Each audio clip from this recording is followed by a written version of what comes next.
very good morning to all ladies and gentlemen, and a very warm welcome to the Smart Nation and You Let's Learn webinar. Today's topic is about effective live streaming for everyone. My name is Karen and I will be your host for today. Now, Singapore's Smart Nation initiative is all about using technology to improve the way we live, we work, and we play. And in order to realize this vision, it is crucial for citizens to be equipped with digital skills so they can take advantage of new and exciting job opportunities, especially during this period when many workers are concerned about their careers. This is why the Smart Nation and Digital Government Office and NTUC Learning Hub are glad to bring you the Smart Nation and You Let's Learn Festival. NTUC Learning Hub is proud to be the official continuing education and training provider, powering the Let's Learn segment of this exciting event with something for everyone. Now, like mentioned earlier on, today's webinar, it's about effective live streaming for everyone, and that will be taking place from 9 a.m. onwards. Now, do note that this session will be recorded. If you would like to recap your learnings later on, then visit Smart Nation YouTube channel. A recording of the various sessions will be made available 2 weeks after the festival. We'll also like to encourage all participants to stay towards the end of the webinar, as we do have a post-webinar survey, and 2 participants who complete the survey will bring home $10 fair price online vouchers. Also, don't forget to participate in our Let's Learn contest and stand to win $100 fair price online vouchers. Simply scan the QR code or click the link on screen to find out more. We'll be sharing the QR code and link once again at the end of this webinar. Now, today we have with us Augustine. He is a journalist for more than 20 years, Radio Singapore International's Assistant Program Director, and a radio broadcaster for 7 years, Channel News Asia's Executive Producer, and even an established live commentator, voice talent, speaker, and media literacy facilitator. On top of that, we also have with us Carl Ong. Now, Carl is a self-dubbed creative Swiss knife. He's a filmmaker and a podcaster who has spent the past 7 years working on video and photo projects for brands such as Nikon, DBS, Singtel, StarHub, and Sunsilk, ranging anything from directing, production, and also post-production. So without further ado, everybody, I'll hand you over to the good hands of Augustine. Augustine, please. Hello, and welcome to this first of a series in this live streaming session. I'm Augustine Anthuvan, and together with Carl Ong, who will be coming up in just a short while, we hope we can enable you, empower you, inspire you, trigger some of those ideas inside of you, and of course, most important, to give you those tips to sustain your live streaming efforts, not just for tomorrow, not just for next month, but for the long haul. Once again, if you'd like to find out anything about me, I'm an open book. I'm on LinkedIn, so you can always check me out on LinkedIn, Augustine Anthuvan. All right, but let's get right into the discussion topic. I've chosen a couple of clips off the internet, just very short clips. You can have a look and then think about how it can work for you. And I will share with you why Augustine chose some of these clips and the relevance to storytelling in live streaming. Let's watch this first one, okay? Hello, everyone from around the world. It's Anna Olsen here, and I can wish you a good morning, a good afternoon, a good evening, even good night if you're watching from Australia or Southeast Asia. I'm so thrilled you could be here for the second installment of Oh Yum 101, and you voted for sponge cake. Now, this is a great recipe to pick. I'm so glad you did, because there are lots of great tips I can share with you as I move through the recipe. I did provide the ingredients, so perhaps some of you are baking along with me, in which case we will get the cake made and into the oven, and then the finishing part you can take care of later, and I'll give you lots of ideas that way. Before I get started, I'd love to take a few minutes to say hello to people. First, hi, Mom, Dad, Michino, Suzanne, T, if you're watching, Kathy, if you're watching, Chef Patrick, Junior Chef Patrick, lots of people I know are watching, and I've been following the questions that you've been providing before we got started here. Lots of good sponge. All right, so you heard just now from Anna, and why did Augustine start off the morning with this video clip on how to make a cake? it's very important for you to think very hard about what is it you want to do in your live streaming. Are you going to be a specialist and focus on one particular area, or you want to be a generalist and perhaps try different topics and different themes? So right off the bat, I'd like you to think about this very seriously, all right? Now, Cake, you notice that Anna has set up an entire studio in her sort of a kitchen, right? And her laptop was on the side. And one of the most important things, apart from greeting everybody, she does actually mention the region. Now, you're live streaming from Singapore, so of course it's good to acknowledge Southeast Asia and Asia. And once you go on the internet, it's the entire whole wide world that may be watching you. Did you ever think about that? Right, you're not just talking to Singaporeans, all right? So once you go on the internet, the entire international global community, it's what we call a global village, could happen to find you and fall in love with your storytelling and stay with you. Now, the other thing that she did was also to acknowledge people online. So it's always good to take some time. Actually, we just dipped in for about a minute into her video, and she is acknowledging the people who have made the effort to come and watch the program and perhaps even support her in her initiative. And she's telling people right off the beginning, she's going to be focusing on a particular kind of cake, sponge cake.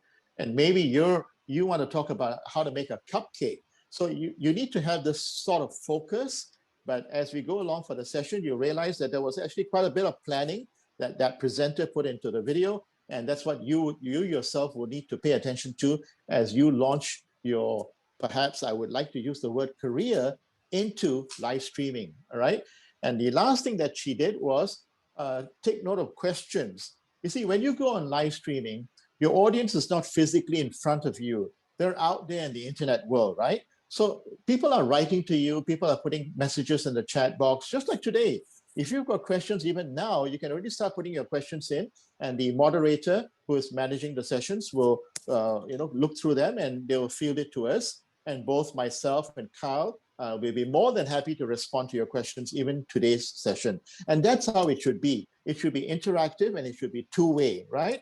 Because remember, if you're giving a public speech and if it was in front of a live audience, you could see their faces, you can see their reactions, you can see people looking down or looking up, sometimes maybe even playing with their smartphones and half listening to you and half paying attention. But in the virtual world, we have no idea what they're doing out there, all right? Unless you get everybody to switch on their cameras. So think about this very carefully, and always, every once in a while, take a few seconds or even a minute to just pause and to just check with your audience and see how they're doing and do they have questions. Don't wait till the very end. I wouldn't recommend that, all right? So that's a very important part of being interactive in live streaming in this internet world. Now, I've got another very interesting example. Let's watch this one now. And then I'll tell you, you'll be shocked as to which country they're from.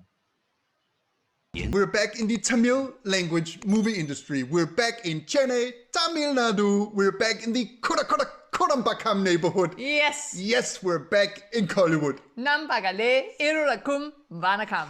And in this video, we're also back in the amazing world of Joseph, Vijay, Santrasika. Yes, of course, the couple, they're actually introducing Vijay. And for those of you who are fans of Tamil movies, you know Vijay is a huge movie star from South India. I mean, I'm Indian.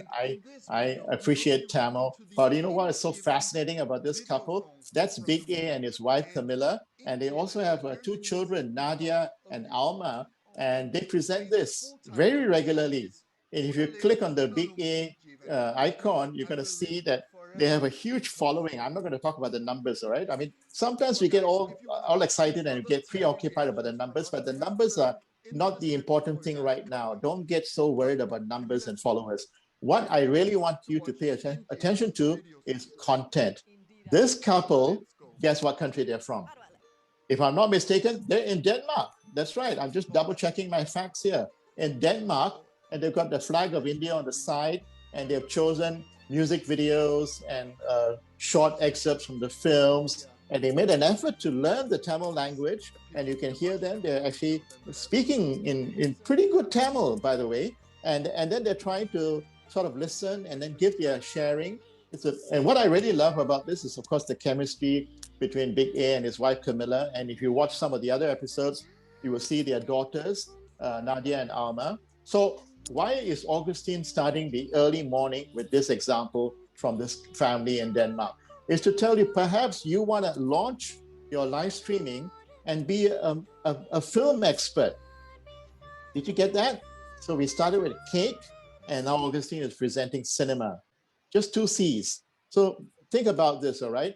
You could actually become a movie buff because we've got fantastic films coming out of China, Taiwan, Hong Kong, and of course, India. And we live in this wonderful region called Southeast Asia where there are a lot of movies coming out as well. So you could perhaps, launch into the trailer and then say, this week, I'm going to talk about this film. And then, of course, you need to read up about films. I mean, I take it that today there must be at least a handful of you who are movie buffs. Why am I so confident? Because Singaporeans are a big movie-going population. Even now during this COVID time, the cinemas are open with all the safe distancing measures. So people are going out back to the cinemas and watching films on their own or with their loved ones, all right? So these are the two important things I wanted to share with you. It's possible. It's possible to do your own live streaming show on cake or cinema, right? So let's move on with a little bit of the theory. The next slide is all about you and the message, okay? And I'm also double checking here that I'm on the same page as all of you are. And for you and the message, one of the most important things I'm going to recommend is you actually take your smartphone, that's right, you take your smartphone, switch on the camera function, and then look into the camera and try this at home first. Then later on, you can just go out to the park or somewhere and be seated. I wouldn't encourage you to do it walking, all right? It's not exactly safe.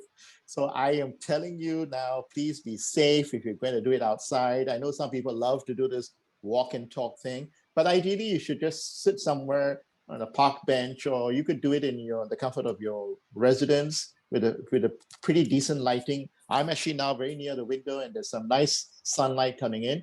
And press the record button with no rehearsal and record a video about yourself, how you feel today, this very moment, on this Monday morning, and put it onto camera. No rehearsal. Do you know why we do this? We actually teach storytellers how to do this on the first day of our training course. This is storytelling that is absolutely raw.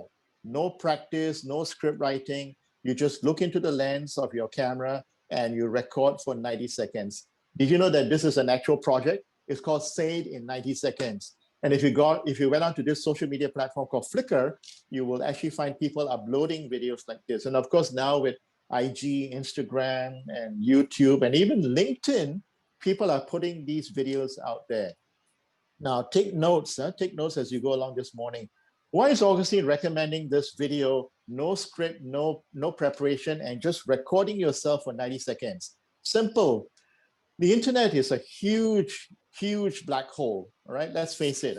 So if you want to get people to watch your live streaming program, and especially when you're new and you're starting out, and I didn't say anything I didn't say anything about age, all right? This has got nothing to do whether you're young or old. I mean, by the way, Augustine is 60, but they say 60 is the new 40, right? So Augustine is here doing this live streaming session with you. And I'm not too sure how old Kyle is, but you can ask him later.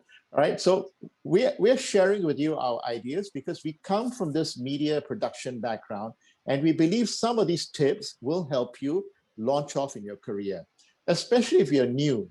So if you could do a 90-second video clip with your smartphone and with some of the free software that is out there, you could do a little bit of editing, clip the beginning and the ending, perhaps even put your name and whatever title you want to put. And if you're really ambitious, you could even subtitle it, all right, in English, and then you can put it out on your favorite social media platform. Why? It acts as a trailer. It's just like the films. You need a 30-second trailer or a 1-minute trailer to tell people out there, this is the movie that's coming up. Please watch it, all right? So for those examples that I've just shared, we discovered these programs. I discovered these programs by chance because I stumbled upon something that led me to the cake presenter, that led me to the family that does the film and music video reviews. Are you with me so far? Are you okay? You've got questions? Write that into the chat box, all right?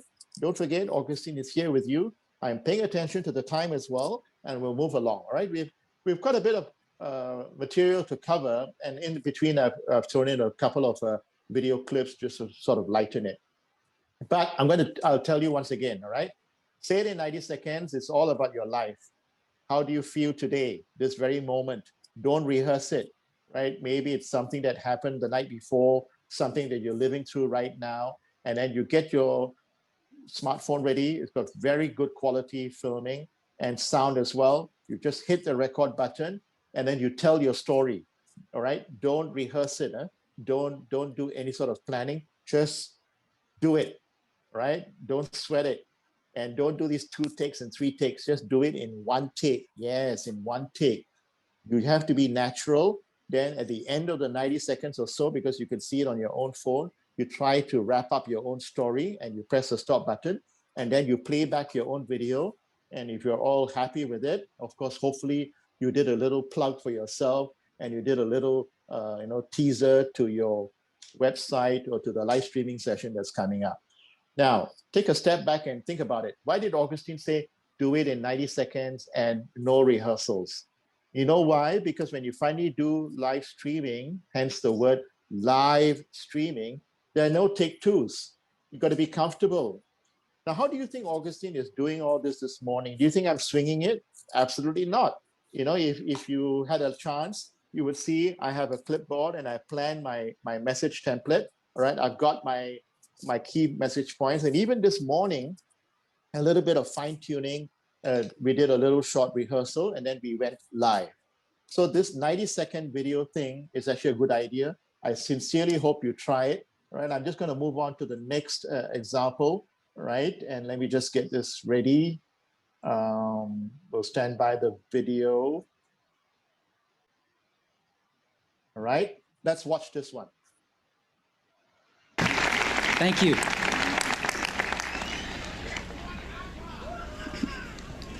I'm honored to be with you today for your commencement from one of the finest universities in the world. Truth be told, I never graduated from college, and this is the closest I've ever gotten to a college graduation. Today, I want to tell you 3 stories from my life. That's it. No big deal. Just 3 stories. The first story is about connecting the dots.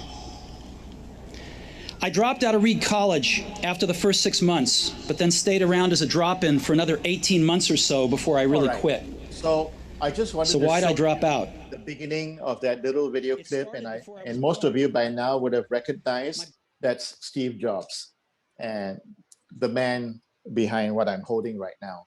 But take note, he starts by saying, I'd like to tell you a story. Did you know that from research, if you start like that, that's one of the most powerful ways of getting people to be drawn in. It's a very powerful hook. Now, after he says that, he has to deliver, right? So whenever you start by saying, I'd like to tell you a story, it's a personal story. And do you know why that story resonated with me? Because I'm an example of someone who also didn't go through the mainstream education and university and all that. I took a long journey to be where I am right now. I went through 7 to 9 years of night school. I became a radio producer when I was introduced earlier at the age of 37. I became a radio broadcaster at the age of 37. I became a TV producer at the age of 45. And I left the TV station at the age of 60 to try and explore some new things. You see, very quickly, I've just shared with you my own little story. So you need to find your story and work that into your storytelling in your live streaming, where it's appropriate, all right? Now, I'm not saying that you have to open up everything about yourself and put it all out there. That's really up to you. But storytelling, especially when it's personal and it's about yourself, and there's some relevance to the topic that you're presenting, is a very powerful tool. So let's say you want to be live streaming and you're a brand coach, or let's say you're a motivation coach, or let's say you're a fitness expert, or even a martial arts exponent, and you're going to do this demonstration from your home or from your gym or from the school that you teach. All these things, usually one of the biggest challenges people face, young and older people, is a mindset change, right? It's like they always say, it's easy because you did it. It's hard for me. You don't understand my problems. So this is where storytelling helps, because if you can open up a little bit about yourself and tell them the challenges that you faced, and which I just very briefly alluded to, it helps to draw people in. You may not win all of them, I assure you, but if you could reach perhaps a third or even 2/3 of the community that's watching you, you're on your way. All right. So storytelling, say it in 90 seconds, and preparing your message. These are some of the wonderful examples that I prepared for you. And stay with me. So the next part is to prepare your message itself, right? So to prepare your message, I'm just ticking what we have covered, right? To prepare your message, you saw the Steve Jobs example, but you also need to remember this: maximum 3 ideas or 3 key messages that you want to get out. People may not be able to handle a lot. I know what you're thinking. What about that cake one? Aren't there many things in the ingredients and stuff like that, and steps to follow to make a cake? Exactly. How are you going to get people to remember all that? Are they going to have to scrub through your video every time to kind of listen? So you may want to actually create a little memory board to tell them things. This is what you need. This is other things you need to purchase. This is the amount. And of course, below your videos, there's a synopsis section, and you can also have a link to perhaps the more detailed menu. So don't overload the people who are watching your presentation by trying to give them everything and say, you have to do all this. They might actually play that entire live stream session that you recorded in front of their own kitchen and start experimenting with their own cake, their very first sponge cake or their very first cupcake, all right? And it varies according to the kind of things that you're trying to be an expert in and a live streamer on, all right? So for the preparing of your message, I said it at the beginning of the session, and I say this again: remember, the audience is not physically in front of you. They're sitting out there in the internet world, so they could be easily distracted. Like now, they could be doing something else. They could be taking their eyes off their screen and going somewhere else to work on something else, and then come back to you, so they may have lost it. So the other important thing in your live streaming is the power of repetition. Repetition, all right? So if you think that this is an important message, you need to repeat it. How many times? Perhaps 3 times throughout your entire live streaming session. And your live streaming sessions, it all depends. It depends on what kind of topic you're working on. It could be a short one, or it could be a long one, like that cake making session. It could be a short 5-minute sharing, or it could be a longer sharing, like the couple did when they were reviewing films. Are we okay so far? All right. So remember about preparing your message. What's your objective? What do you want to get across? So I'm going to give you another tip. Throughout your entire live streaming, you need to also prepare some of your favorite quotes. It could be a quotable quote from someone who inspired you. It could be your personal quotable quote, as in a Quotable, quotable quote. And this quote could be something that is the underlying mantra of your message, all right? So even if you're going to do a demonstration on martial arts and you want to get people into mixed martial arts and things like that, and you want to get them to overcome their first biggest challenge is discipline, having that routine, going out and doing their exercises and things like that. One of the biggest challenges, of course, is all up to the mind. And there's some beautiful quotes out there that you could borrow and work that into your script. So remember, 3 key ideas, repeat some of the key messages with the power of repetition, build some quotable quotes into your storytelling, and do have a sense of humor, all right? I try my best in my own little way. I may not be the greatest comedian, but do try to have a sense of humor and smile. It's very important, all right? Because if you can do all these things, you are trying to get people to come in to enjoy the content that you're about to share, especially if it's a technical topic, all right? Now also consider starting with a question, all right? So you could say, when was the last time you actually sat down and admired a painting? When was the last time you actually sat down and admired the sketch? So maybe you're someone who wants to teach people how to do sketch and art very simply. Maybe you're a painter and you want to share some of your skills and your knowledge with others. to encourage painting. Perhaps you're a photographer and you do wonderful photos, not just with professional equipment, but even with your smartphones.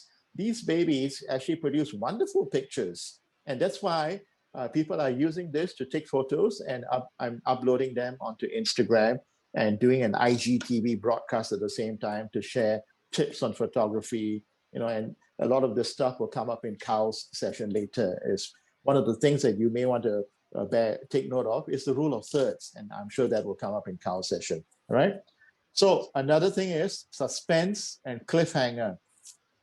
People use this in movies, so maybe when you do a live streaming, you want to deliberately end at a most crucial point. It's like, oh my goodness, what happens next, Augustine? Is there a part 2? Yes, of course there's a part 2. Well, you got to join me for the next session. So this is how it goes from a cliffhanger to the next session as well, all right?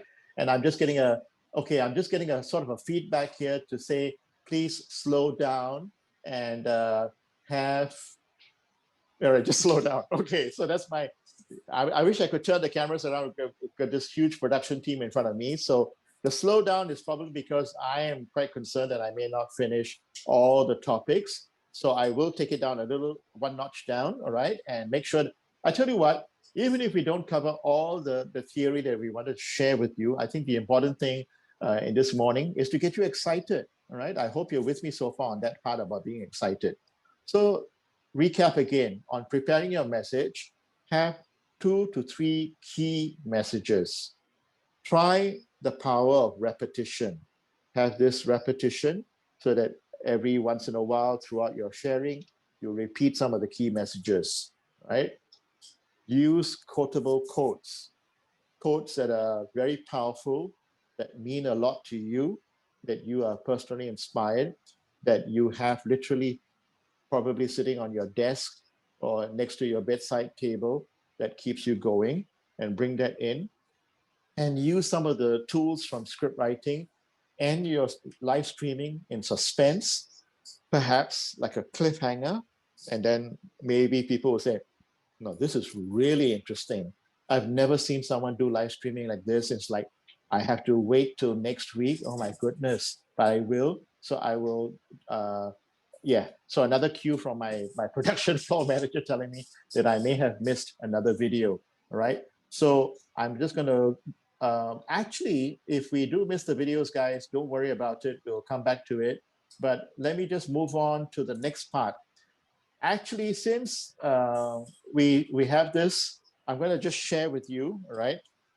I'm going to use this piece of paper and draw this. Not too sure you can see it, but like this. Can't? Okay, they're telling me we can't, but never mind. But you just have a notebook and you have 3 sections, right?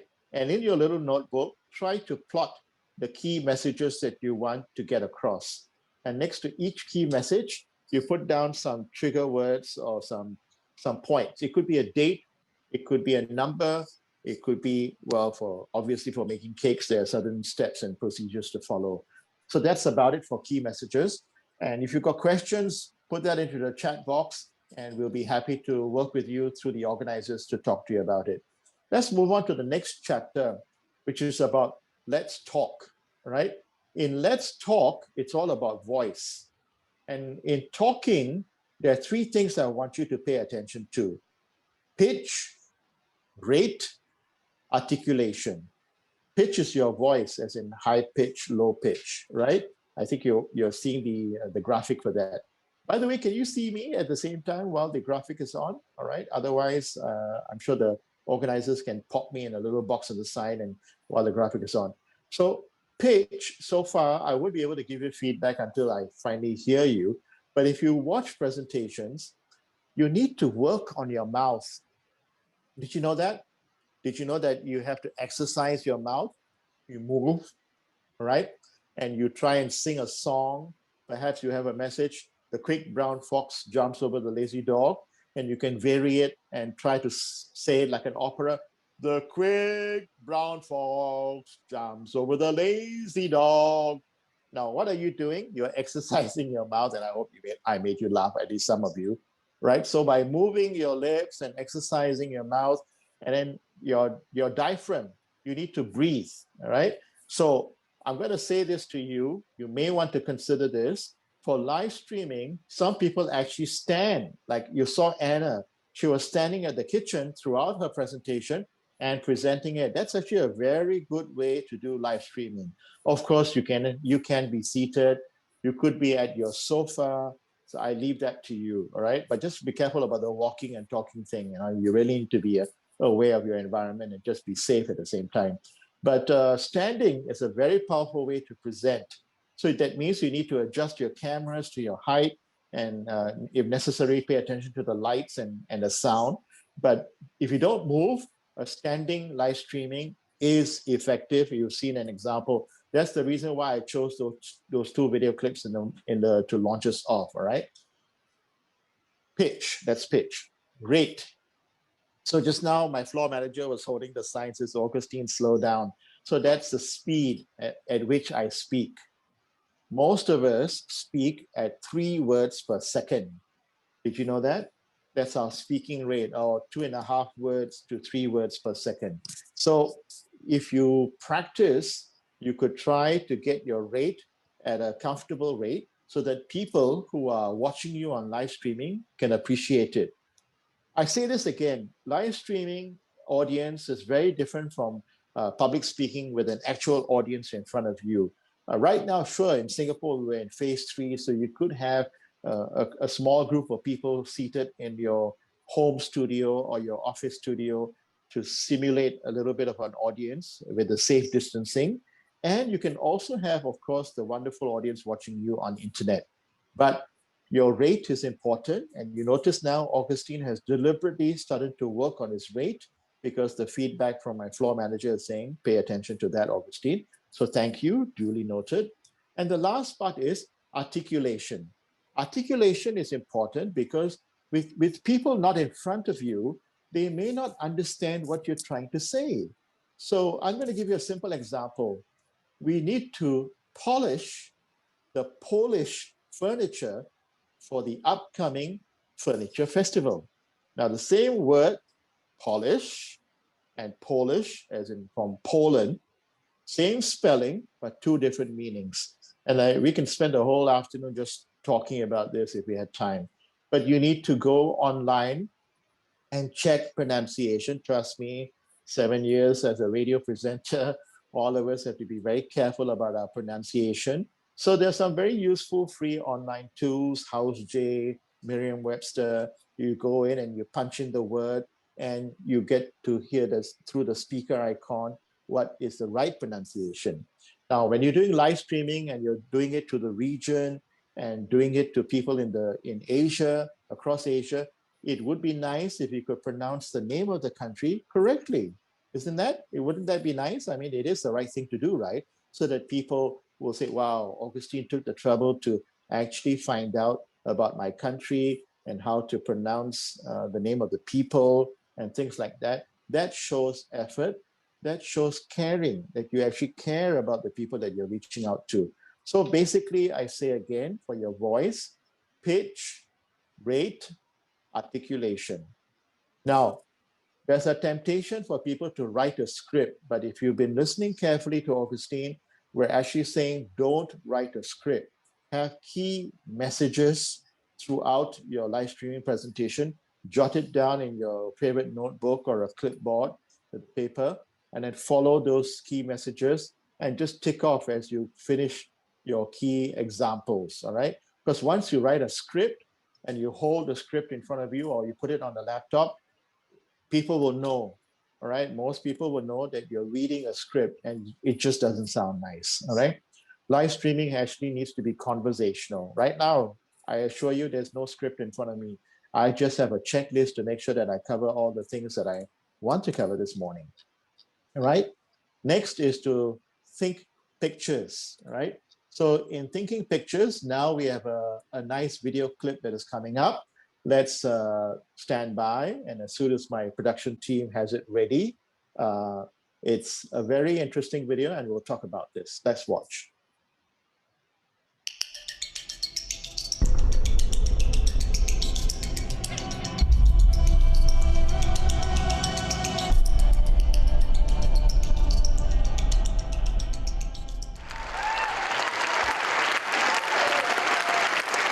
Okay, so hello everyone. I'm Sam, and I just turned 17. A few years ago, before my freshman year in high school, I wanted to play snare drum in the Foxborough High School marching band. However, and it was a dream that I just had to accomplish, but each snare drum and harness weighed about 40 pounds each. And I have a disease called progeria, so just to give you an idea, I weigh about only 50 pounds. So logistically, I really couldn't carry a regular-sized snare drum. And because of this, the band director assigned me to play pit percussion during the halftime show. Now, pit percussion was fun. It involved some really cool auxiliary percussion instruments like the bongos, timpani, and timbales and cowbell. So it was fun. But it involved no marching, and I was just so devastated. However, nothing was going to stop me from playing snare drum with the marching band in the halftime show. So my family and I worked with an engineer to design a snare drum harness that would be lighter and easier for me to carry. And so after continuous work, we made a snare drum apparatus that weighs only about 6 pounds.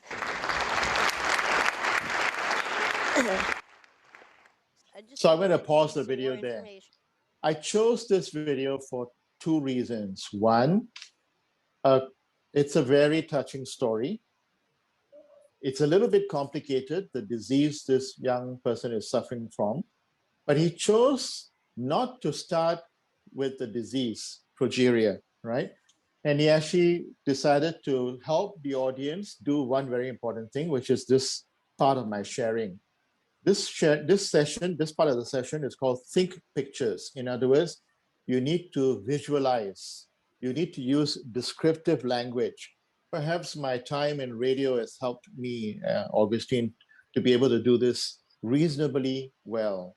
You see, most of the time, not everyone who's starting out in live streaming has everything ready, pictures, videos, and stuff like that. Well, I mean, the cake example was pretty straightforward because you have all those things in front of you. You can do that, but ideally you would need someone to operate the cameras, perhaps even do a little bit of a close-up and things like that. But what if you're entirely alone? You're a solo live streamer, right? And you've got basic setup with you, which my colleague Kyle will go into deeper detail right after me. Then what you need is to understand one thing. You need to prepare yourself to be able to think visually, right? Visualize your presentation. So what Sam Burns did, and I mean, it's quite obvious if you ever do discover the video in your own free time. He actually wants the audience to understand his dream was to play the drums in a marching band. Like all young people, like all young teenagers, they have dreams, right? They want to do things, but his disease did not enable him to carry that drum because he himself, he shared with you his weight. So what did he do? He worked with people, and towards the end of that short clip, you saw the design of the special harness, which itself is so light, it doesn't create any pain or burden for him as Sam put it on, right? So Sam used that visualization, and he only once in that opening part did he mention the disease that he suffers from, which when I first heard it, I started to Google it and I started to read up about it myself. And after that, he goes on to share about the harness. So he didn't start with the disease. And I wanted to share that with you in live streaming. It's not so much suspense. I mean, he was going to talk about it anyway, but it's also a storytelling, right? He starts with his dream and he ends with his dream that he's going to attend his high school reunion party. And if you saw that story, Sam Burns sadly passed away. The disease has its consequences. So that was recorded, and I still love that presentation. I always use this whenever I want to help people understand that he managed to do that in about 10 to 12 minutes. So sometimes we say, oh, I want to talk and I need a lot of time. Actually, it's the reverse. This is Augustine telling you, if you ever want to do a presentation, try this for size. Try doing it in 9 minutes with 9 slides. That's it. 9 minutes, 9 slides. If you're not doing a demonstration on the cake, if you're not doing a demonstration on the fitness, if you're not teaching someone meditation, but if you're purely sharing something, you need to limit the amount of information you have. Even for today, the slides are all to the bare bones, right? And try to keep it tight and enhance your storytelling.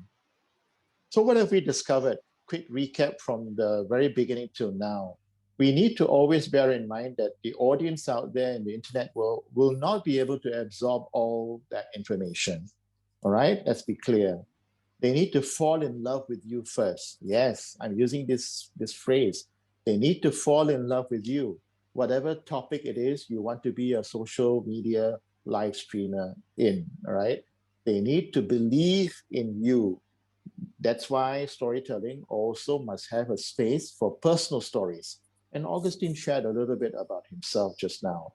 So you need to score very high on believability, all right? If you want to teach people how to meditate and you have learned this from someone who is very good and you want to share the benefits of meditation, perhaps in the morning before you start your work or before you even go to school, and how it has made you a healthier person, a better person, then you need to, of course, believe in your message, right? So from cooking to cinema to meditation to fitness, whatever your topic is, at this point, I wish you were in front of me so I could really make eye contact with you and find out what it is you're passionate about.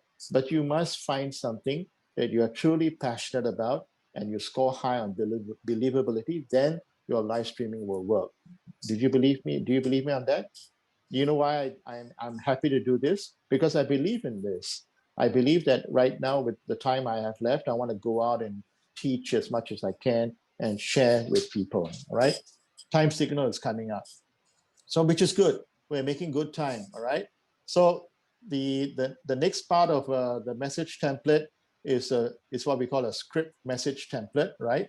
So when you do your script for your live streaming, right, just remember, I think we've covered all the main examples.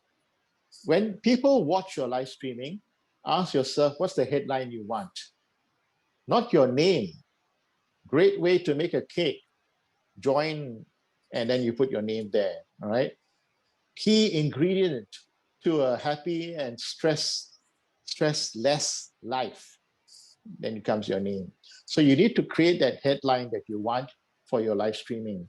It doesn't come very easily, but it's a skill. If you can write that headline, and that will help you achieve what you want to do for your story. Repeat again, what are the 3 key messages you want to get out for your live streaming? So I'm just going to go through very quickly, and my wonderful colleague Carl Ong is going to pick up after me to cover some of the other topics as well. All right. So apart from getting the lights and choosing the right background, choose the background that fits your topic. Today we're using this red background with the organizers' logos behind. Or you could be an actual physical background, as you saw the person doing the session on how to make a cake, right? So choose the appropriate background that lends, or you saw that couple from Denmark doing their live streaming and reviewing films and music videos, all right? When you're speaking, of course, you notice Augustine is double checking his script, but always look straight at the camera. Haven't I been doing that to the best of my abilities? I'm trying my best to maintain eye contact with all of you. Of course, I have a wonderful team in front of me who are helping me to manage all these things, and with some nice, decent lighting in front of me as well, right? Place your camera at your eye line, all right, so that you are speaking it and you're connecting with those people. So more of this Carl will cover, all right? Find out and do as much homework and research as you can about the subject matter. Look at other live streaming examples. See how people are doing live streaming, and find out how they send traffic to their live streaming website in terms of publicity and trailers and little commercials, okay? And keep that energy and up. I'm trying my best to use my hands Some people say you need to up your energy at least a 20% extra on top of this. It looks like it's acting, but with all the video and the transmission, it cancels itself out. So I up my energy 20%, but finally, when you are watching it on the other end, it sort of balances itself out. I know young people call it OTT. It's like a bit over the top, but it will work itself out, all right? And right now today is a seated presentation I'm doing.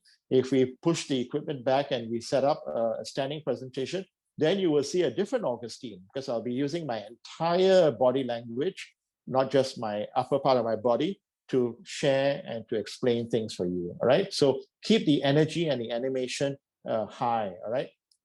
Check your live chats, constantly monitor. And I'm seeing now people are chatting on the chat box, and see whether they're talking to you.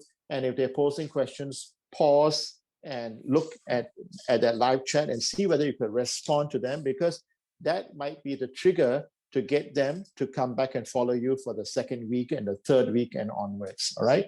So record your entire session. And that, my friends, is the last point. Record the entire session. You know, all these features are there on your equipment, and play back and watch your own video. So you should do one without even the live audience. Just sort of record your entire session, play it back, be your critic, but don't be too hard on yourself, okay? Be kind. You know, all of us want to be perfectionists and we want to be perfect. It doesn't happen overnight. But if you believe in the subject, you fall in love with your topic, you have grown the subject knowledge and the expertise, and you know this topic like the back of your hand, I promise you one thing: people will fall in love with your live streaming the same way Augustine fell in love with those examples that I have shared with you. Thank you so much for watching and listening carefully. And now it's my pleasure to hand over the floor to my colleague who is talented in this field. Carl, it's over to you. Thank you so much, Augustine. By the way, for those who just came in, my name is Carl Ong. I'm a filmmaker and podcaster. Over the past 1 year plus, I've actually dabbled into live streaming. It's something that I've always done throughout my career, but because of this pandemic, a lot of people are actually looking for live stream services. So I am the expert to look for when you talk about live stream. But I need to address a lot of questions that are coming in. I'm going to keep this very, very casual. Don't treat this like a lecture. I can just communicate with me. I can actually, if you have any queries, please ask them. We have a formal Q&A session later, but I'm just going to address some of them just to put you guys at ease, okay? Are there going to be notes and recording of the Zoom? Yes.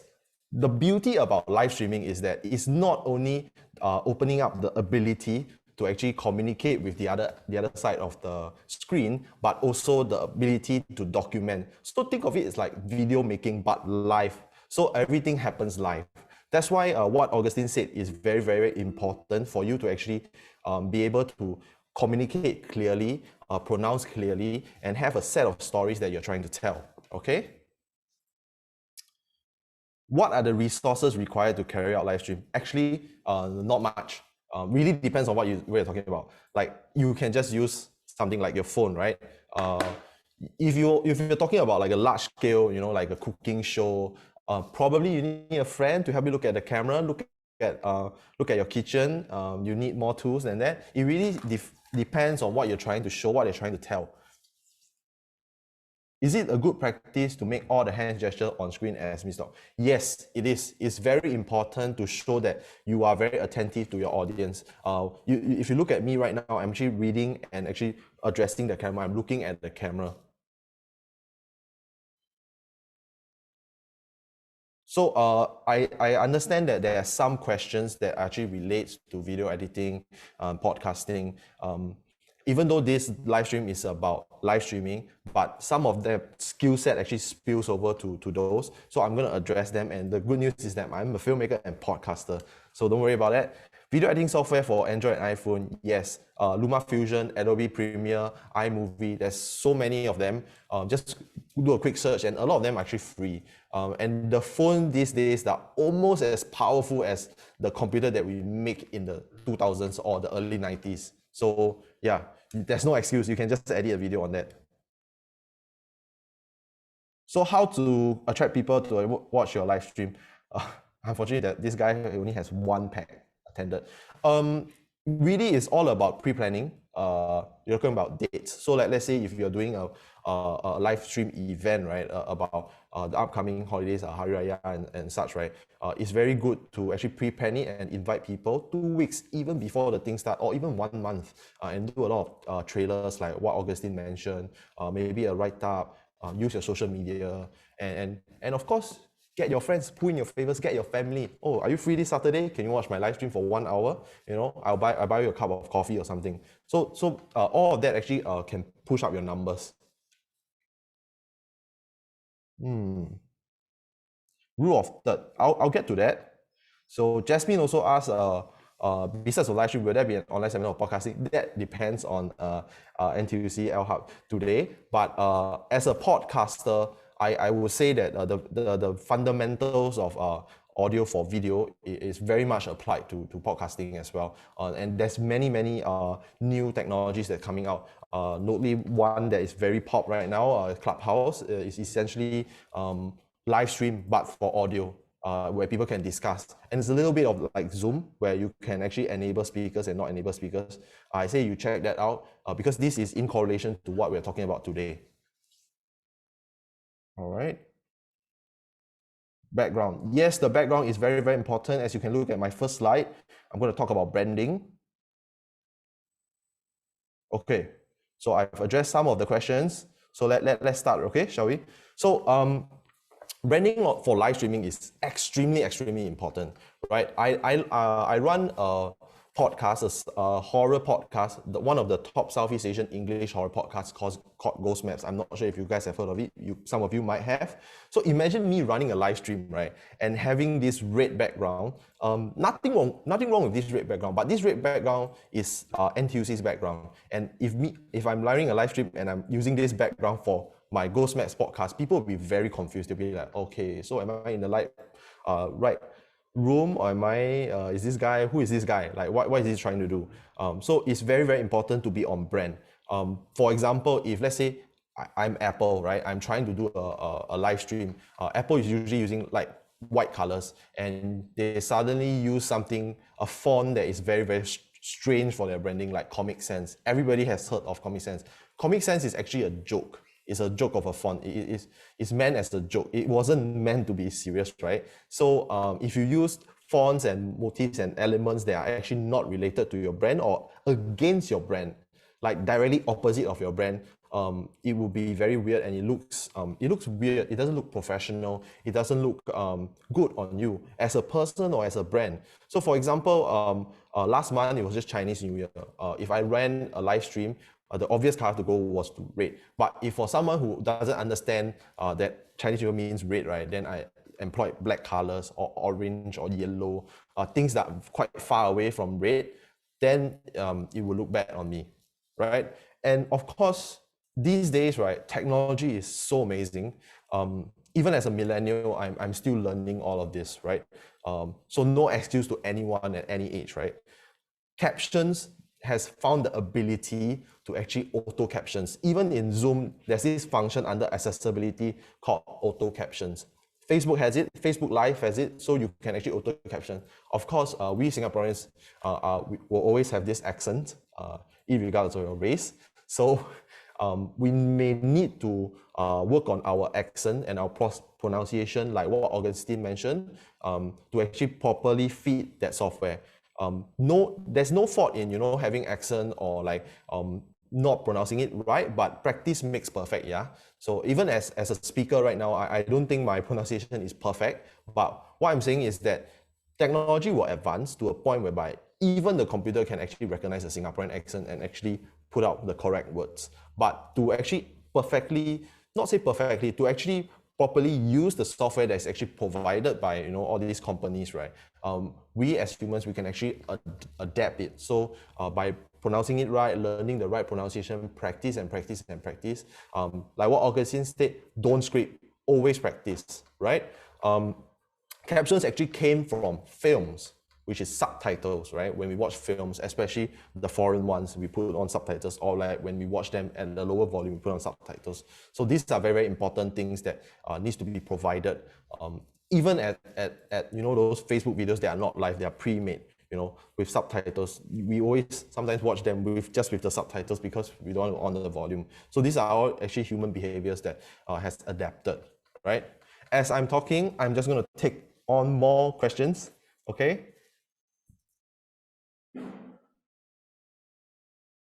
Okay, so there was, Wendy asked actually, streamers are not moving and mobile streaming means streamers are moving. I believe you're talking about streamers from Twitch. I don't think we have many of that in Singapore where people walk around with cameras and talking. I think it's good. It's an interesting niche to be on. What are the tips to create such good content? I think it's not about the technicality or the execution. What you're talking about is the execution where, you know, someone is holding the camera walking around. It's more of the content, which goes into what Augustine said. You really need to find out what is your niche as a would-be streamer or as a would-be content creator. For us at Ghost Maps, our niche is Southeast Asian English horror podcast, which we don't find any of that in Singapore or the region. That's why we are able to get the numbers that we have achieved. So if you are, let's say, a live streamer that's trying to do cooking, maybe instead of cooking at home, cook outside, cook in the gardens, find a park in Singapore, cook outside. That's a niche from scratch, right? Or find materials that are not available elsewhere in the supermarket. So there's different ways of doing it. It's always thinking outside the box. So it's good to look at other people, what other people is doing, but use that as a reference and walk the other way. So you can try something that's different. So all of that, actually, Augustine has actually made very, very good points. So what software is needed for live streaming, how to show video or presenter? There's many softwares, right? I will cover on it, but one of it is actually Zoom. I would say that Zoom is not a live stream software, but a live stream software at the same time because it's so multifunctional. Right now, Zoom, the admins and the hosts are actually using a live stream function of Zoom, but Zoom could be used as a meeting function. Primarily, that's what Zoom was built for. In fact, you could just use Facebook, Instagram Live, YouTube Live. There's so many, right?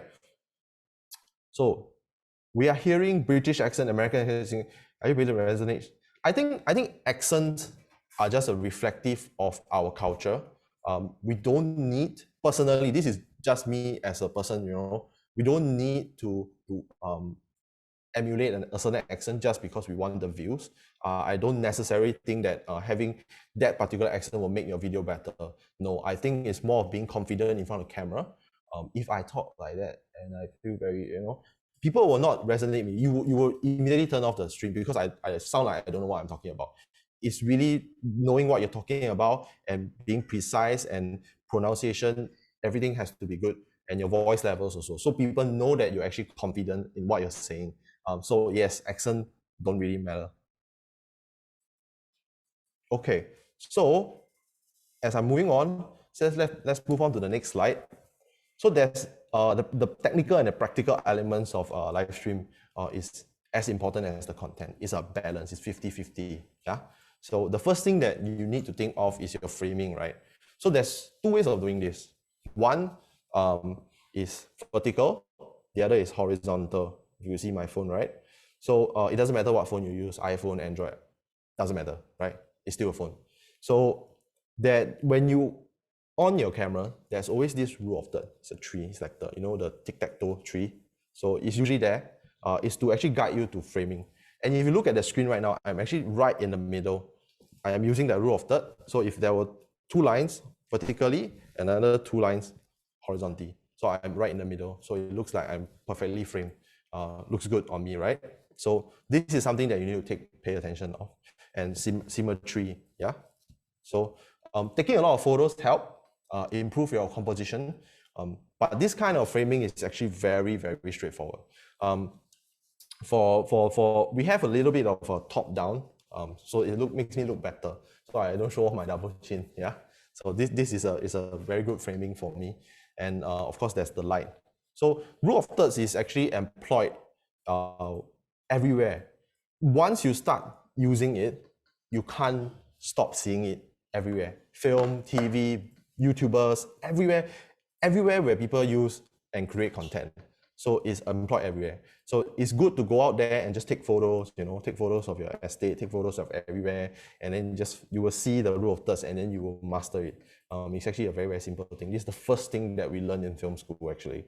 So when you are actually doing live stream, it's good to think of the platform that you're going to use. Horizontal and vertical doesn't work for all live streams. It really depends. For Instagram, the obvious choice would be vertical video. Nobody shoots horizontal on Instagram because that's not how the platform works. Same for Facebook. The only few places that actually use horizontal is places like Zoom, StreamYard, YouTube, that are more predominantly watched on desktop, because most of the time when we watch content is this way. Unfortunately, this is the norm. Yeah. And then the last thing is, of course, lighting, right? I know like a lot of you are not go out there and buy lighting equipment immediately, and I do not recommend that unless you are really, really serious or you are intending to go in as your career. So it's good to identify the lighting at your place. A lot of us stay in HDB, right? We usually have windows that have sunlight. So it's good to observe things that you have not observed before. How does the light fall at a certain amount of time? Is it very harsh? Is it soft? So it's a good practice to actually observe the different lights. In fact, take photos. Take photos of your house. Maybe your living room is very nice at between 8 to 10. Yeah. Actually, Singapore is almost right on the line, the equator line. So it's the sun is very, very harsh at a certain point. So starting from 10 a.m. onwards to almost like 2 is very, very harsh. It's almost, it doesn't look good. That's why we employ a lot of lights. So, but I'm not saying that that's not possible to actually, use the sunlight, but it's very dependent on your location and the way you angle your camera. So let's say your house is located somewhere in the east of Singapore. So normally 7 to 9 will be a very, very good time to shoot in the morning. But then again, there's the question of audio. What happens to audio? Everybody's working from home these days. There may be construction, there may be buses. So it's all up to you to actually research the timing, the best timing. In fact, I've actually known that actually some live streamers, they live stream at night simply because it's too noisy. But of course, they use the light. So what I have right now, if we can move on to the next slide. What I have right now is a frontal lighting, which is on the left slide. Very, very frontal, very simple. A lot of live streamers, they actually like to use ring light, which complements their face. Ring light simply because it's just a ring, a very simple ring, and it has lights onto the face. It actually complements the face and it doesn't light the background. It's just on the face. So that example that I have is a perfect example of what it is, and it's usually what you look like when you are using your laptop late at night with a bright screen, right? So this is good for certain situations, but for my situation right now, because I have a virtual background, I need my background to be lit. So let me show you an example. Okay, just bear with me. If I switch off my virtual background, this is just a background. This is just a backdrop, a gray backdrop. So if I on it back, the computer is actually doing a very good job of removing it, right? So what is backlit? Backlit is something like this. Let me just switch off my one source of light.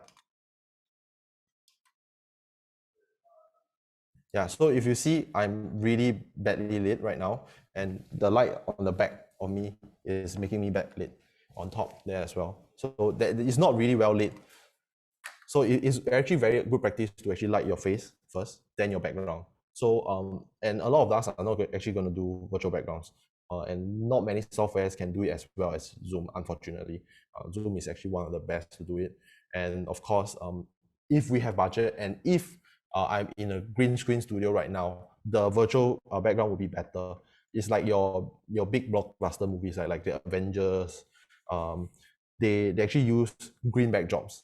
In fact, the Disney Plus, the new show Mandalorian, is mostly shot on green screen as well as virtual sets. So all these are all actually computer technology. Right now, I'm actually using a proper live stream camera, but in some cases, the using a webcam might be better at Zoom virtual backgrounds because the computational power is already connected. Yeah, so it really all depends on your usage. Moving on, there's one more kind of light, right, where it's the side lighting, which I mentioned earlier. If you're not employing any lights, you're using purely the power of the sun. Most of the time it's just one side, right? Just one side. So it may be a bit too harsh, in fact, for your camera. So what do you do then? You use very interesting techniques, such as maybe getting a bunch of white shirts, white blankets, just hang them so that the light passes through. Something that is more opaque passes through, and then it diffuses. This is what we call diffusion.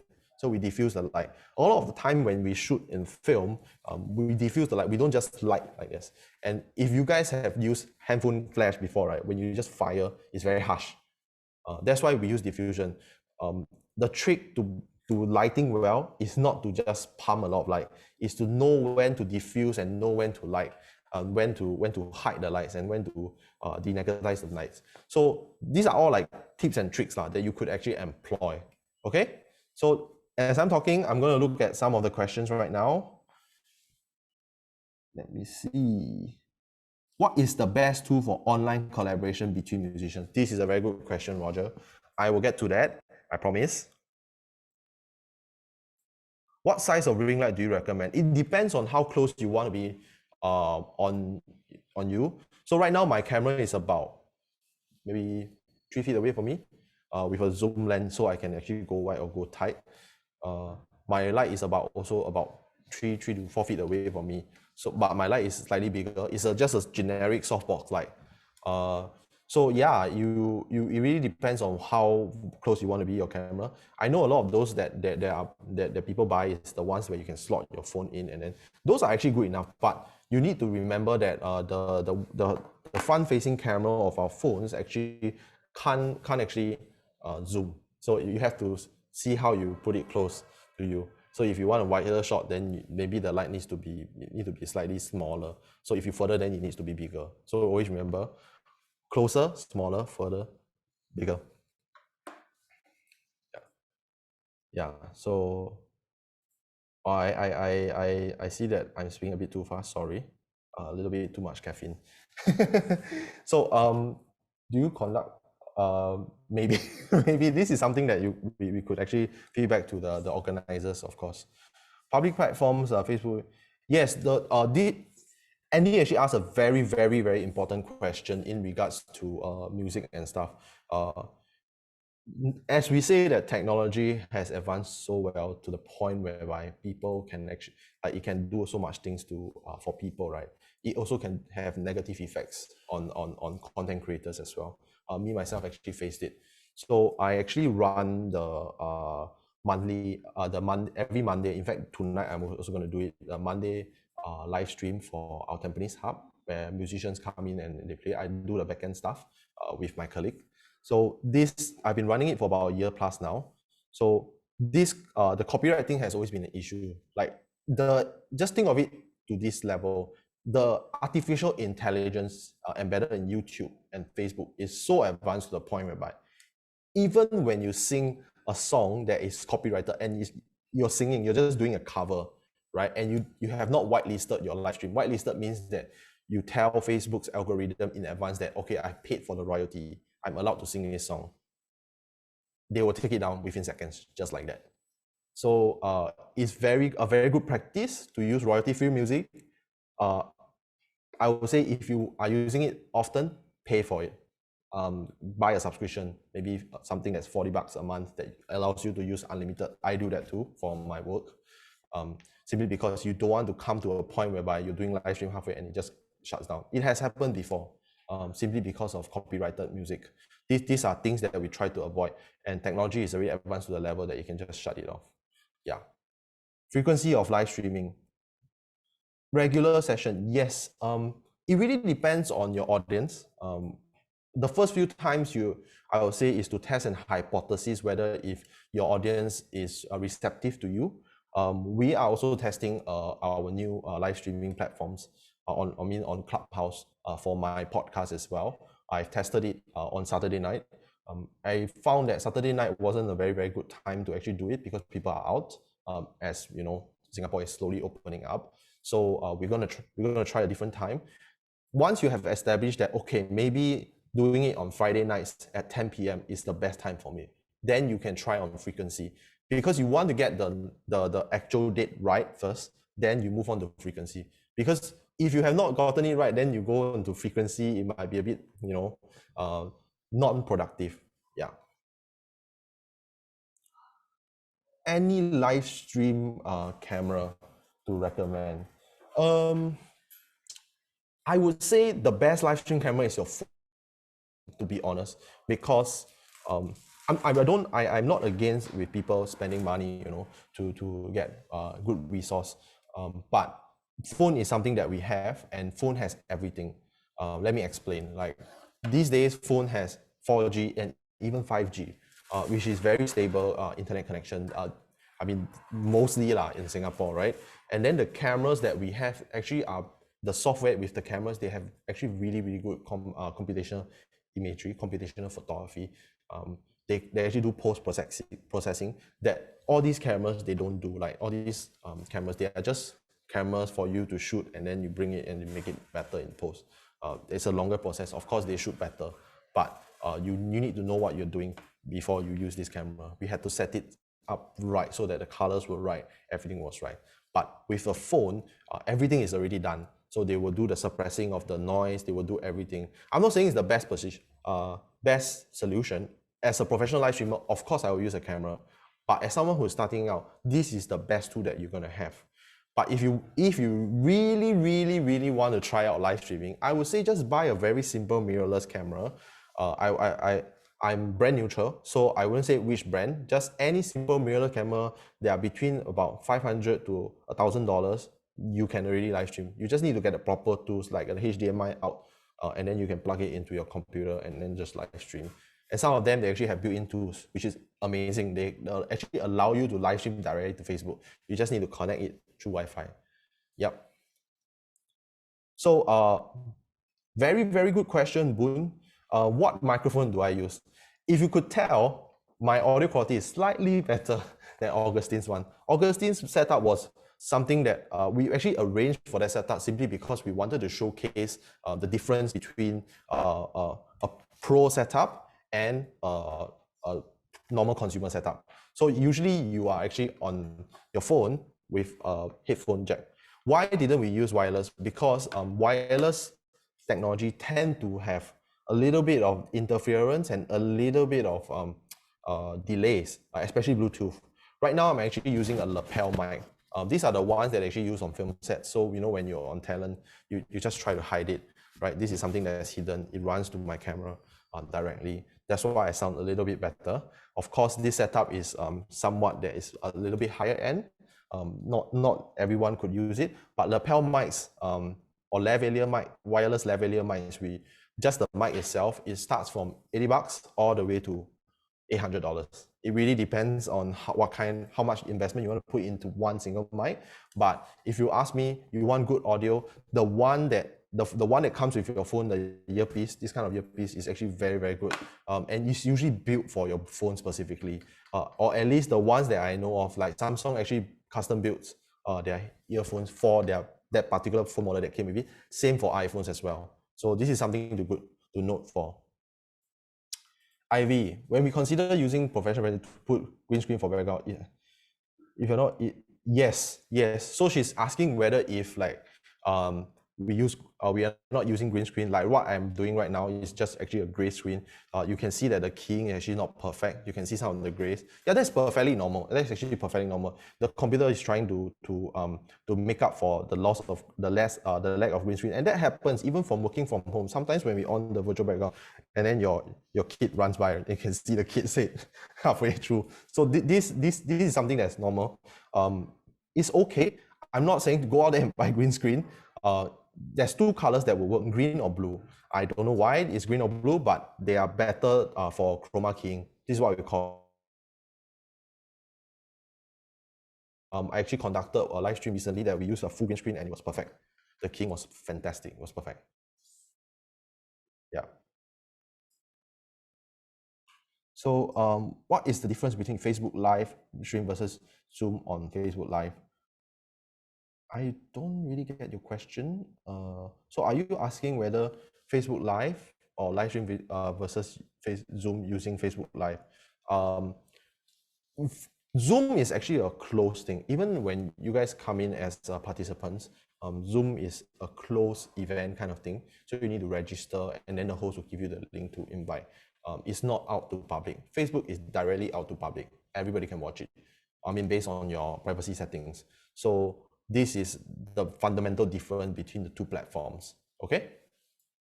So now, as we move on, I want to talk about audio.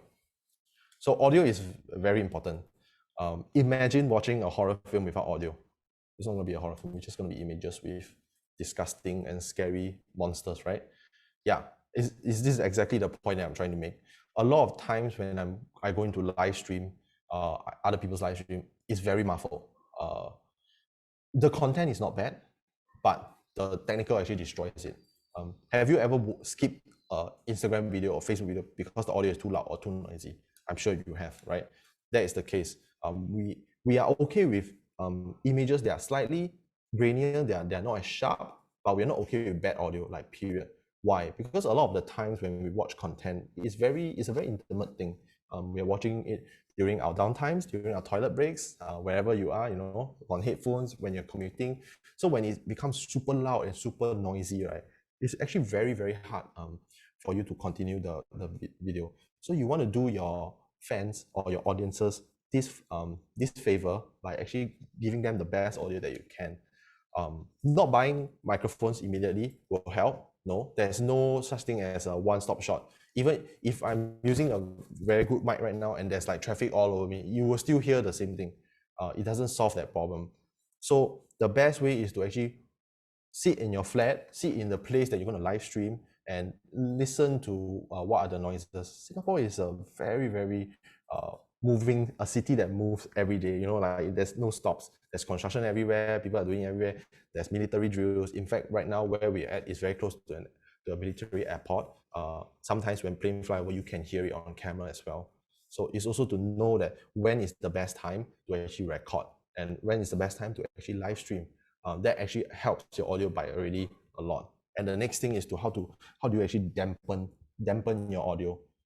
What do I mean by dampen? So if you were to go into a warehouse that's completely empty, the echo will be a lot, right? So likewise, go into a room that is slightly packed and always have like either carpets, blankets.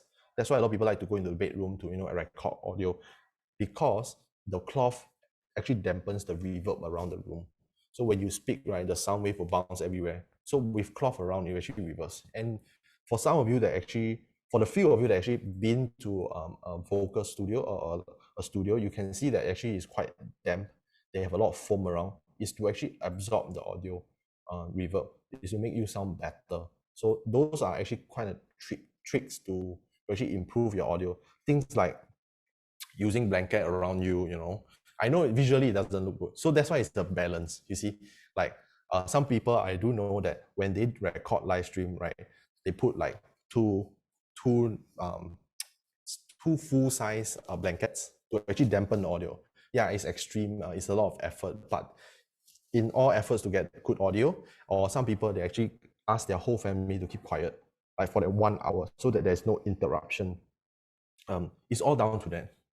And then like things that are very, very important are like the direction of your mics. Do you know where your mics are? So a lot of times when we speak on the phone, right, when you can't hear someone, you actually go closer to your mic. So mics are usually located in the top part of your phone screen.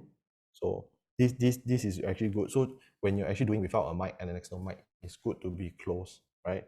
So you need to balance that, and you need to test that, whether if your shot is too close or too slow. Okay, so if your shot is far, that means the pickup range is further.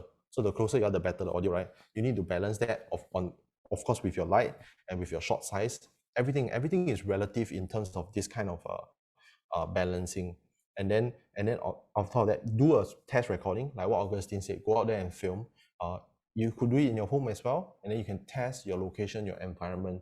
All of these are actually relatives into a successful live stream, or should I say a good, well-prepared live stream. a lot of the like YouTubers or a lot of those gurus that tell you that, oh, just go out there and create content. Yes, that is true. But a lot of times, right, people forget that technicality matters a lot. You must always remember there will always be one person who is watching you for the first time. And that one time matters a lot. The very first 10-second impression is important. Why?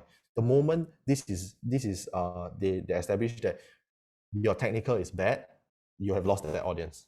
It happens for us as well. So sometimes we make some mistakes, right? And we will just lose the audience, just like they will not come back anymore.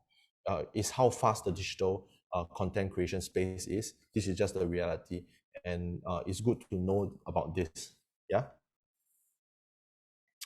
And one thing is that, especially when you have multiple people on your platform, on Zoom, and you realize that when Augustine is speaking, all of our mics are actually off. And right now, as I'm speaking, everybody's mic is off, because it's being very polite to your guests, being polite to other people.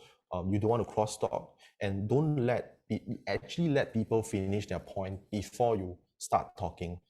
It's actually a sign of respect to that person, and of course, do not capture cross audio. That's actually very bad. So this is something that is very much practiced in platforms like Clubhouse, Zoom, YouTube Live, StreamYard. Yeah. So moving on, I understand there is a lot of people that actually are asking about the live stream setups. So a live stream setup is pretty much the same everywhere. Like pretty much the same everywhere. You have a camera. Most of the time is your phone. You connect it to the laptop and then you stream it. If you have microphone sources, then yeah, you do. So, and then lights. That's it. But the difference in terms of the technique and the software varies. So for example, Zoom, right, is actually treating my camera right now as a webcam. It's not like StreamYard, where I'm actually able to switch between different feeds. So I'm able to have like 4 cameras at one and switch. So all these different platforms have their limitation and have their plus point and negative points. So all these are actually very, very crucial for you to decide even before you launch the platform. And also where are they able to publish. So if you were to go onto Facebook, right, so it's directly just Facebook Live. But if I were to use a third-party software like StreamYard, which I use it professionally, StreamYard is able to output to multiple sources. You're able to output to LinkedIn, Facebook, YouTube, all at the same time. But of course, you need to set it up. Yeah. And StreamYard is something that we actually use on the back end for the Monday concerts that is happening 8 p.m. Tonight for our Templins Hub Facebook page. And some of you may actually listen to it every week. So we use that platform. Why? How do we use that platform? Earlier, there was a question of how to record or stream musicians remotely. The beautiful thing about StreamYard is that it is able to stream remotely. So anywhere in the world. In fact, for some of my live stream work, I actually stream from America as well. So I'm able to take the feed from America and then stream it to wherever the client wants. So that is the beautiful thing about StreamYard that you could tap into, and it can just use a phone's camera.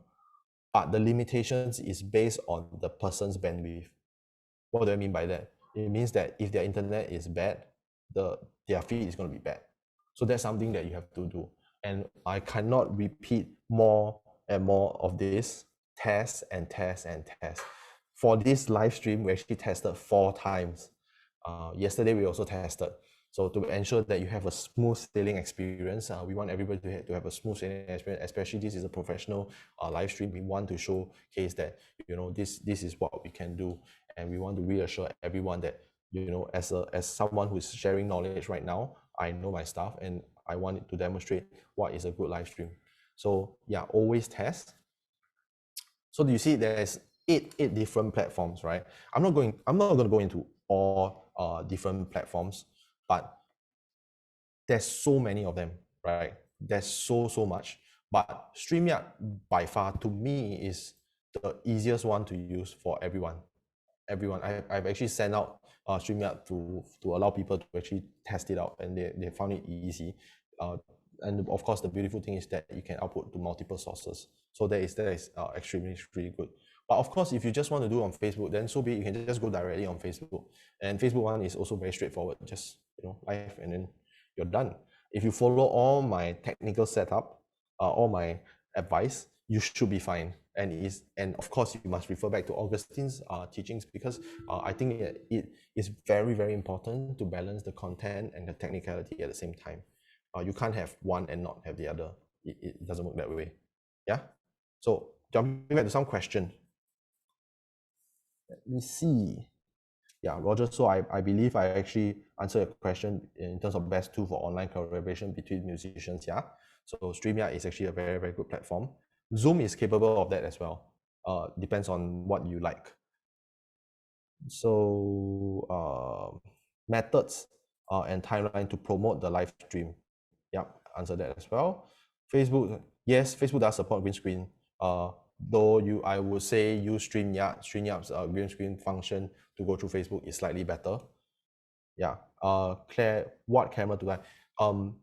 Your best camera is your phone. Actually, Augustine's feed was actually on an iPhone, which I think was quite good, almost comparable to my professional camera. Simply because the image processing on the camera is on the smartphones these days are very, very good. They are built to actually process image to make you look better, especially for live streams.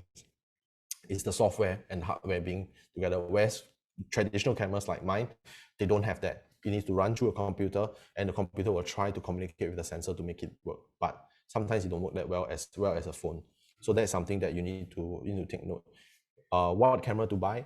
Any mirrorless camera between $500 to $1,000 is more than enough for you. But please, before you throw in so much money, please make sure that this is something that you absolutely need, because most of the time a phone will do. Even as a professional filmmaker and podcasters, there are times where I actually don't even use my big cameras. I just use my iPhone. It's because it's more than enough. Yeah. So this is something for you to think. What mic is good for outdoor?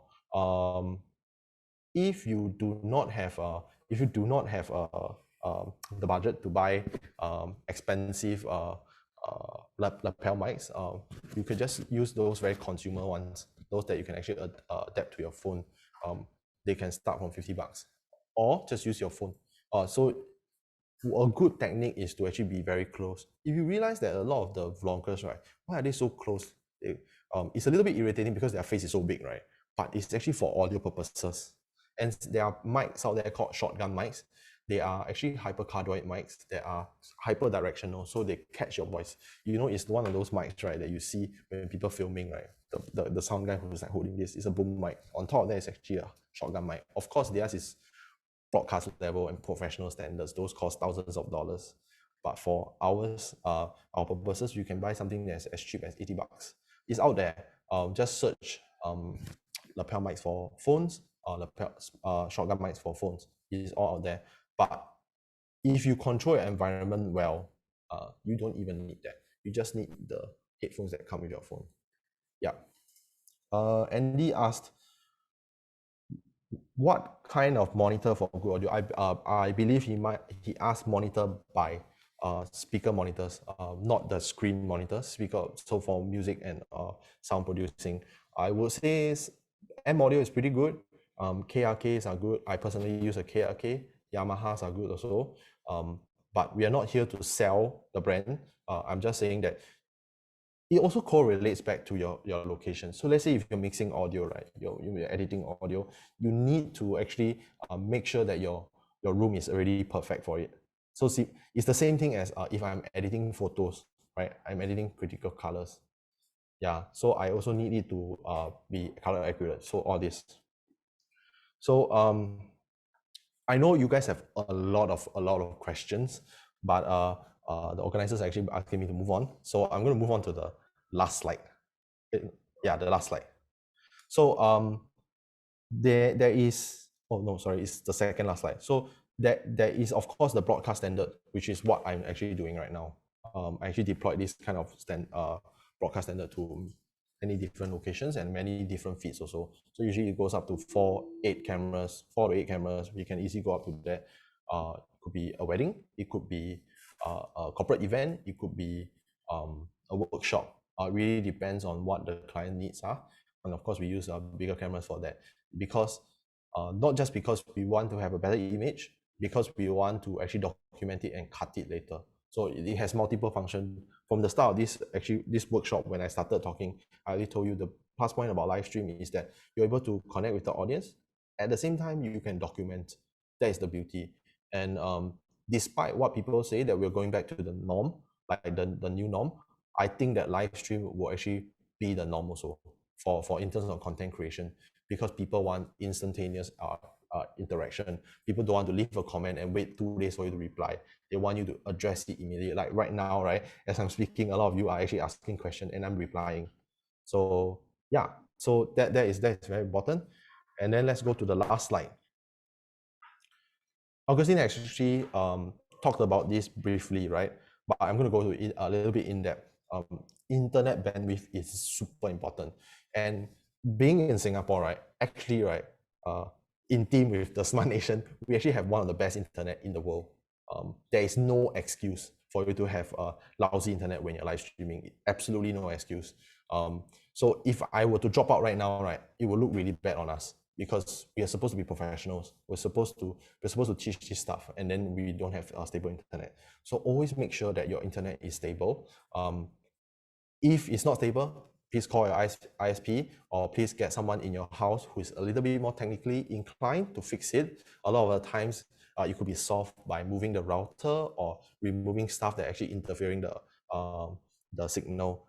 A lot of concrete walls actually block the signal. So move your setup to the closest that you can to the router. And if you're using a laptop or a computer to actually help you with the live stream, use the Ethernet port.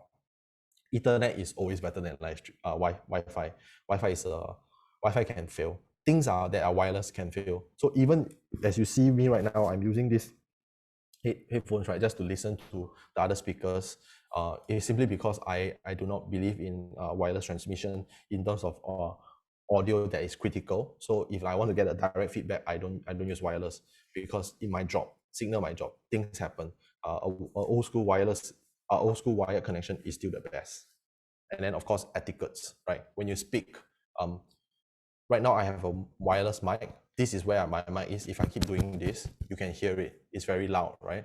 My colleagues are actually shaking their head right now. So things like that, don't hit your mic, don't have explosive. Especially explosive means that when you're talking in a pss, pss, pss, pss, you know, this kind of explosive is very, very bad for you. It doesn't look good for you. And of course, sound wise, always make sure that you sound good. How do you sound good? I have this simple thing that I actually teach: 50-50, 50% cold water, 50% warm water.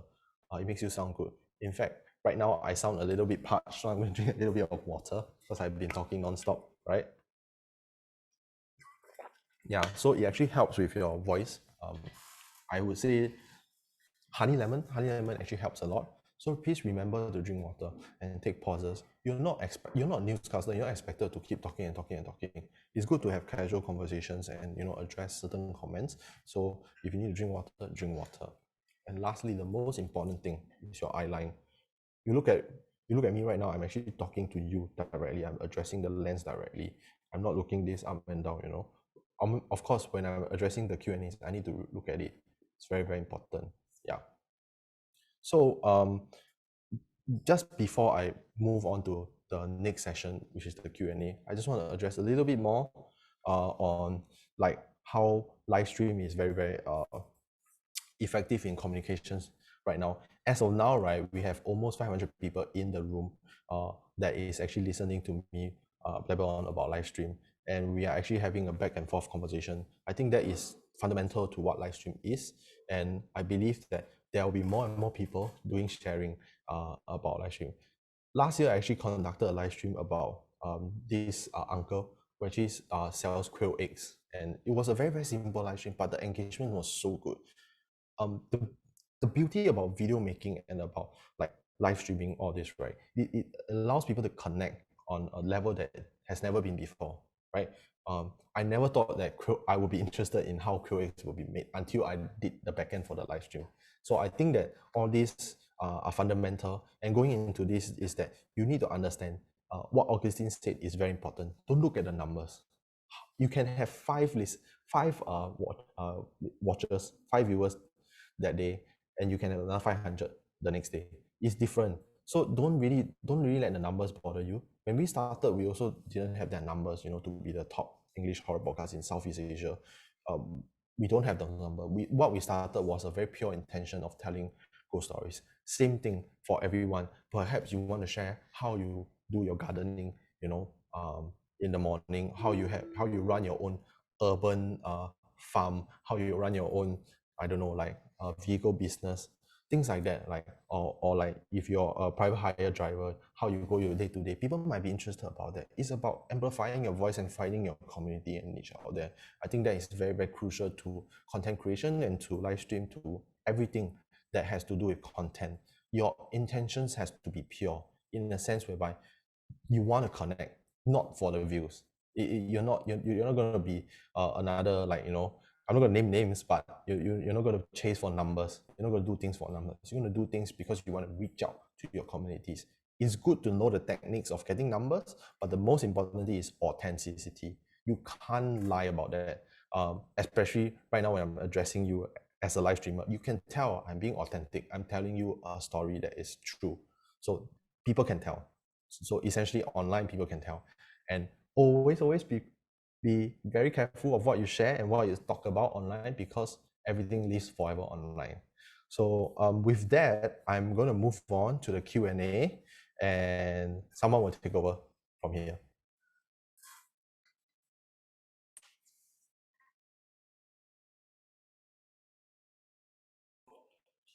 Oh, okay. Sorry, I'm actually mistaken. I'm supposed to do my own reading of the Q&A. So please pump all the questions in, and I will address it. Yeah.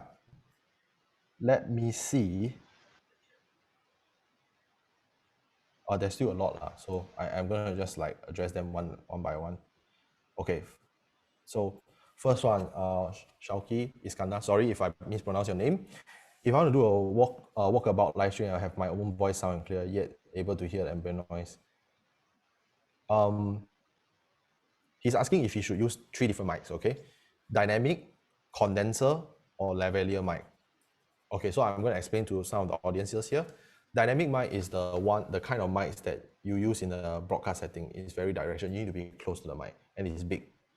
Then condenser mics are ones that you use for vocal, for singing.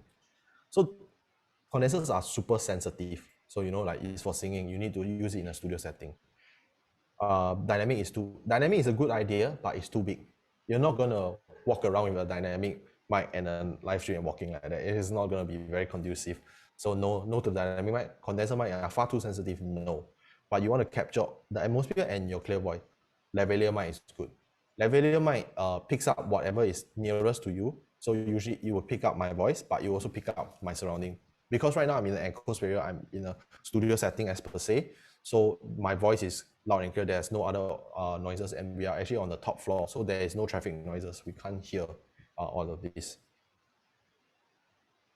So he says that alternatively, he wants to create a sit-down video where external voices are minimalized. Which mic is better? Lavalier as well.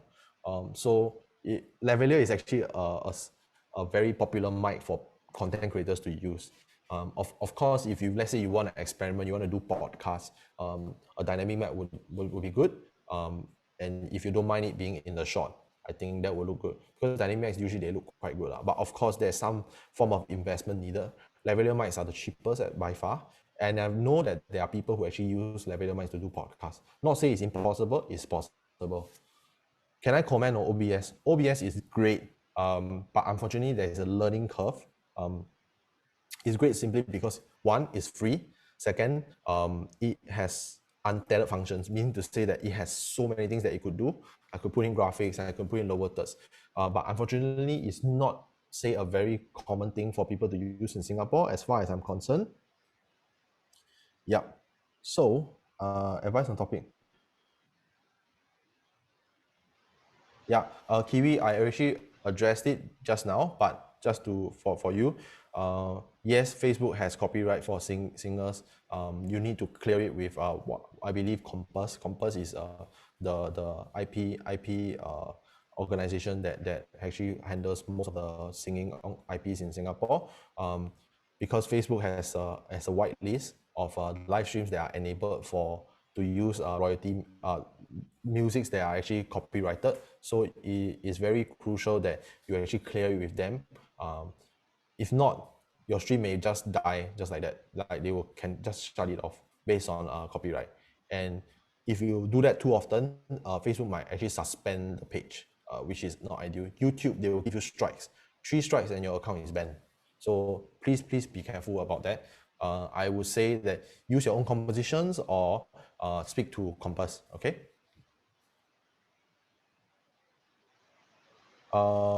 Yes, yes, live stream do include several mistakes, and if you can see throughout this whole live stream, I'm not perfect. I do make a few mistakes, but you don't ramble on it. You just go through it, move on with it. Don't talk about it. Just flow with it. People forget just like that. It's okay. People forgive mistakes. What will be, in my opinion, this is from Z, in my professional opinion, what would be the best timing for live stream? In my opinion, it would be between 7 to 9, where the sun is not as high and is slightly softer, and about maybe 5 to 6:30, because people are coming back. So the evening time is a little bit tighter. And of course at night, I love streaming at night. Between 9 to 11, where people are very relaxed, they want to sleep. That's where I want to go live. Yeah. I've used more. I found this latency. Okay, latency could be bottlenecking. What is bottlenecking? Bottlenecking, as its name applies, is something that is actually stopping your bandwidth from reaching its maximum. So, for example, it could be a couple of things. Could be right now, right? My camera is actually connected to a HDMI out, and it's going into a stream device. Then the stream device is connected to a USB-C cable back to my computer. So there is a slight form of latency, like maybe 3 milliseconds. So that is a little bit of bottlenecking, but it's the fastest it can go already. Sometimes it could be a cable, sometimes it could be the camera. So for example, your camera is using, I don't know, USB 2, something that's very old, and your laptop is capable of supporting USB 3, right? So it's a little bit too slow for it to handle. That's why I always mention to you guys, test and test and test and test. You will have to find out, you have to find problem lah. You have to find problem with your setup to make sure that it is smooth. And it's also good to use that time to actually rehearse. I don't have a script. I only have points. Augustine is the same thing, but we always rehearse. We rehearse to test the technical, and we rehearse to test the content. So all of these are very, very crucial. Yeah. Is GoPro cam suitable for live stream? Yes, GoPros, the newer models for GoPros, they actually are built for live stream. Though the battery life is not as good. It really depends on whether you are comfortable with carrying that much batteries on you. I wouldn't suggest using GoPros to live stream because the microphones are not as great. The microphones are designed in a way to pick up surrounding, not directional. So that's something that you might consider. So for phones, wireless, AirPods work, okay, or wire preferred. Desmond, yes, I mentioned that wire is preferred if you can. I've tried, AirPods do work. There's a slight delay, 5 milliseconds to be exact. I do own a pair of iPods as well. So yeah, there you have it. Can you spell the brand of mics you mentioned? Cannot hear your pronunciation. Sorry about that. As I'm actually an Audio-Technica artist, I need to declare to you guys that I'm actually sponsored by them. So of course, I can only recommend Audio-Technica mics. Personally, I use all Audio-Technica mics, the Japanese brand Audio-Technica. But there is more brands out there, and I used to use Rode, R-O-D-E, Rode mics. They are Australian. They're not bad as well. Shure, S-H-U-R-E. They are a very popular brand with some people as well. So these are the 3 brands that I would say that people can actually use. Okay. So what are the setup differences between live stream, broadcast, and production? Live stream usually the setup is quite similar in my opinion. Broadcast and production is essentially the same. Production meaning film, right? live stream will have an extra element of a switcher, what we call a switcher. So like I mentioned previously, my camera is actually outputting HDMI to a streaming device. So you actually need someone to actually operate. But as I'm using only one camera, I don't need a streamer. I can actually control it myself while I'm talking. So that is one element. The other element is that your script or whatever point form that you're trying to make has to be adapted for that particular purpose. Meaning to say that a normal TV or film script content would not necessarily work for live stream because a lot of them requires cutting. But live stream, everything happens live. So everything has to be rehearsed and everything has to be perfect. Yes. So can you monetize your live stream? Yes, you can. Facebook, YouTube can be monetized. Actually, YouTube recently, they just launched a sticker thing where people are actually able to tip you like they do on Twitch. Yeah, so that is definitely something that you can look about. But then again, remember your intentions. You're not there to make money. You're not there to be the next person that makes $10 million. Let's be very practical here. You're there to share a story. The money will come eventually. In fact, I'm not making a lot of money being on YouTube as well as on Spotify. But the point that I'm trying to make is that the story comes first, then the money will come. Yeah. Okay. Any recommended platform besides Facebook? I would say YouTube is actually a very good platform to use. It's the oldest video platform, that social media platform that's out there. It's the hardest to penetrate. It took us about just 1 year to monetize our own YouTube, simply because YouTube has actually almost perfected the way you get subscribers. You can't use bots, and we don't use bots, so everything is organic. So how do you get the numbers? Actually, we put in a little bit of money into Facebook advertising, just a little bit, just like 20 USD per month, just to get the audience, because nowadays is all about getting the right people, and ads can get you the fastest. Facebook ad is a different ball game, but if you can just toggle around, set up a page and just toggle around playing with it, you find it's very interesting. You can like target people with very specific things, like for example, oh, this guy he likes to eat chocolate and he's based in, I don't know, like in Philippines or Thailand, and chocolate, and also likes horror. So like very specific, and then you will just narrow down. And it's kind of scary because Facebook knows all this information about you. So yeah, you just experiment and try it out. How would you advertise your live stream price? Instagram, Facebook, all the platforms. Like there's so many platforms that sometimes I can't even remember them. Your sponsor mic again before, okay. Technica, Japanese brand, Audio Technica, okay. I'm using an Audio Technica lavalier right now, but I have to say, I have to be very clear, I am sponsored by them, so my opinions are biased, okay. Sam asked, actually, StreamYard can do remote. Yes, StreamYard can do remote. There are other platforms out there that can do remote, but I believe that StreamYard's, in my personal preference, is one of the best ones because it actually records while you stream. So it records not to your computer, to their cloud. Then when you end the stream, you can actually download it back. Yeah. So this is actually a very good software to have. Not all live streams are remote. No, unfortunately, not all live streams are remote. Some live streams are just like that. You can't actually get a remote feed. Yeah. Zoom can, but like I said, Zoom is not really just a live stream platform. It's also a collaboration platform. It's the best of both worlds lah. But then again, Zoom is actually, when you record on Zoom, it records in a way where how your screen sees it. So right now, if I'm seeing this deck Q&A, you record the Q&A and my face small, but you won't record separate tracks. So I cannot have the flexibility to just cut it out like that. So it's your poison. You have to see what are your needs. Whereas OBS is able to do that. So you can just, if you just Google OBS is fantastic. Yeah. More questions. Okay. How do I even do a live stream from the beginning? Simple. Grab your phone, go onto Facebook and live stream.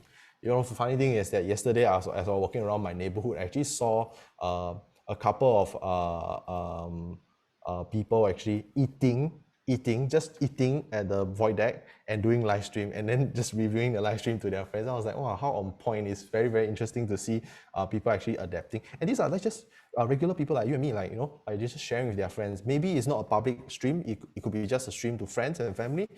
It could be them trying to, you know, like get close to family despite, you know, this pandemic and stuff. So can I explain the rule of third again? Can we bring up the slide of rule of third, please?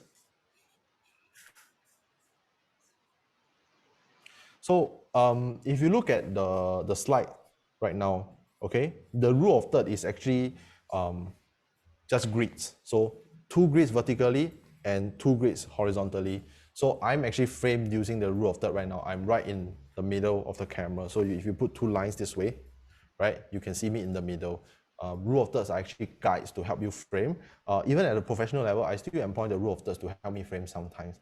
But as you get better at it, it becomes part of your visual memory. You just remember how to frame it. So every camera, when you switch it on, you will have the grid. That is what we call a rule of third.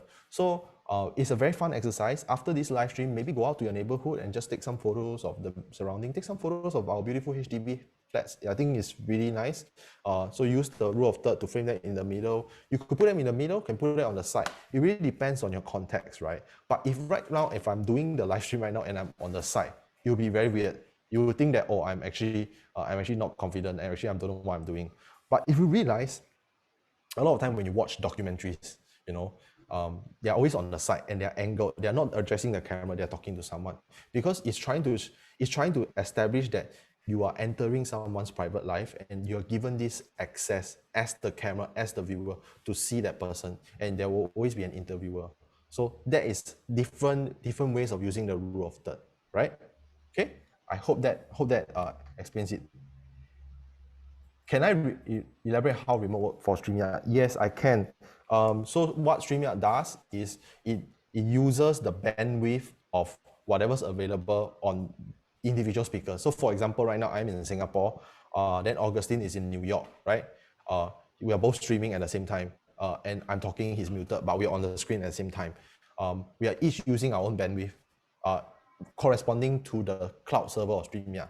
So StreamYard probably has a server in New York as well and in Singapore. So it will actually take his feed and put it in the cloud and then transfer it to me and then put it down to Singapore. So it's kind of like a cloud system. So it works that way in a sense whereby we are all using our own internet. So it's very, very crucial for people to use remote live stream to remember that it depends on their bandwidth, not one person, not the host, it's other people's bandwidth also. So they must make sure that their internet is very, very good for their purposes. I would say these days in Singapore, on average, people have about 200 megabytes. Some people even more, 1 GB. That is more than enough. But just because you have a fast internet doesn't mean you have a stable connection. That's 2 very, very different things. You need to remember a stable internet depends on your connection. Is your fiber connection good? Well, I'm not an ISP provider, I'm not an ISP technical person, but I do know a little bit about networking in a sense whereby, you know, the cable that it connects to from your router to the fiber out, the ONT thing, that cable is actually very fragile. It's actually glass. So the technician actually told me before, don't bend it, because if you bend it, you might actually throttle your speed. You still have internet, but you'll be slower. So some of you who are facing actually internet issues at home, you might want to look into that. Just buy the cable, I don't know, from Challenger or something. They have replacement cables lah. So just check through your internet, make sure your internet is working, and worst come to worst, get everyone to switch off internet. That's the best case. Switch off all the internet while you're streaming, no interruptions. Okay? All right. Would you say live streaming is not much of a challenge for intro? Ivy, that's a very good question. I'm actually an introvert extrovert. I'm extrovert when I'm needed because my job requires me to be extrovert, so I'm extrovert. I'm introvert because I am an artist and I'm a creative. So I'm slightly, in a sense, introvert in that sense. But I believe that public speaking can be nurtured, can be taught. I wasn't this confident the very first time I do. In fact, my colleagues, they know that I screwed up quite a bit of live streams before. But practice make perfect. Just know that, it's okay to make mistakes. Ultimately, we are all here to learn. That's the whole point of having this stream with NTUC LHub. It's very important to embrace the fact that you are learning also. You're not going to be a perfect YouTuber in day one. Even the best YouTubers or the best live streamers, they make mistakes from time to time. So you got to embrace that fact. And if you really set your mind to do something, right, introvert, extrovert doesn't matter. I know of introverts who actually can talk. Actually, I've interviewed a couple of introverts that are excellent speakers. They just need time. So you also got to understand your limits. So maybe using a big light initially will scare you. Using a big camera will scare you. Maybe use a small camera. You got to find ways to trick yourself. It's almost like tricking yourself into going to a diet, right? You know that, wow, at 11 p.m., I'm going to want that bag of chips with Coke. Then don't buy that bag of chips with Coke, or keep it somewhere. Get your friends or your family to keep it away from you. So use tricks like that to actually trick yourself. Actually, this is one of the things that as a director for films, I actually employ. I actually trick my talent into thinking a certain way before I get them to do things. You can do that to yourself. So if I always tell myself, if I can direct talents, why can't I trick myself? So I trick myself, okay? What is the role of this switcher? Okay, the switcher, think of it as an editor on the spot. So for example, right now, I'm telling my switcher, go to cam 2. Then the switcher will click on cam 2 and switch to cam 2. And the switcher, some of the time, will actually cue the speaker, cam 2 in 5, 4, 3, 2, 1, then go. In a very broadcast setting, we will actually use mics to communicate. That is a crucial tool that we use.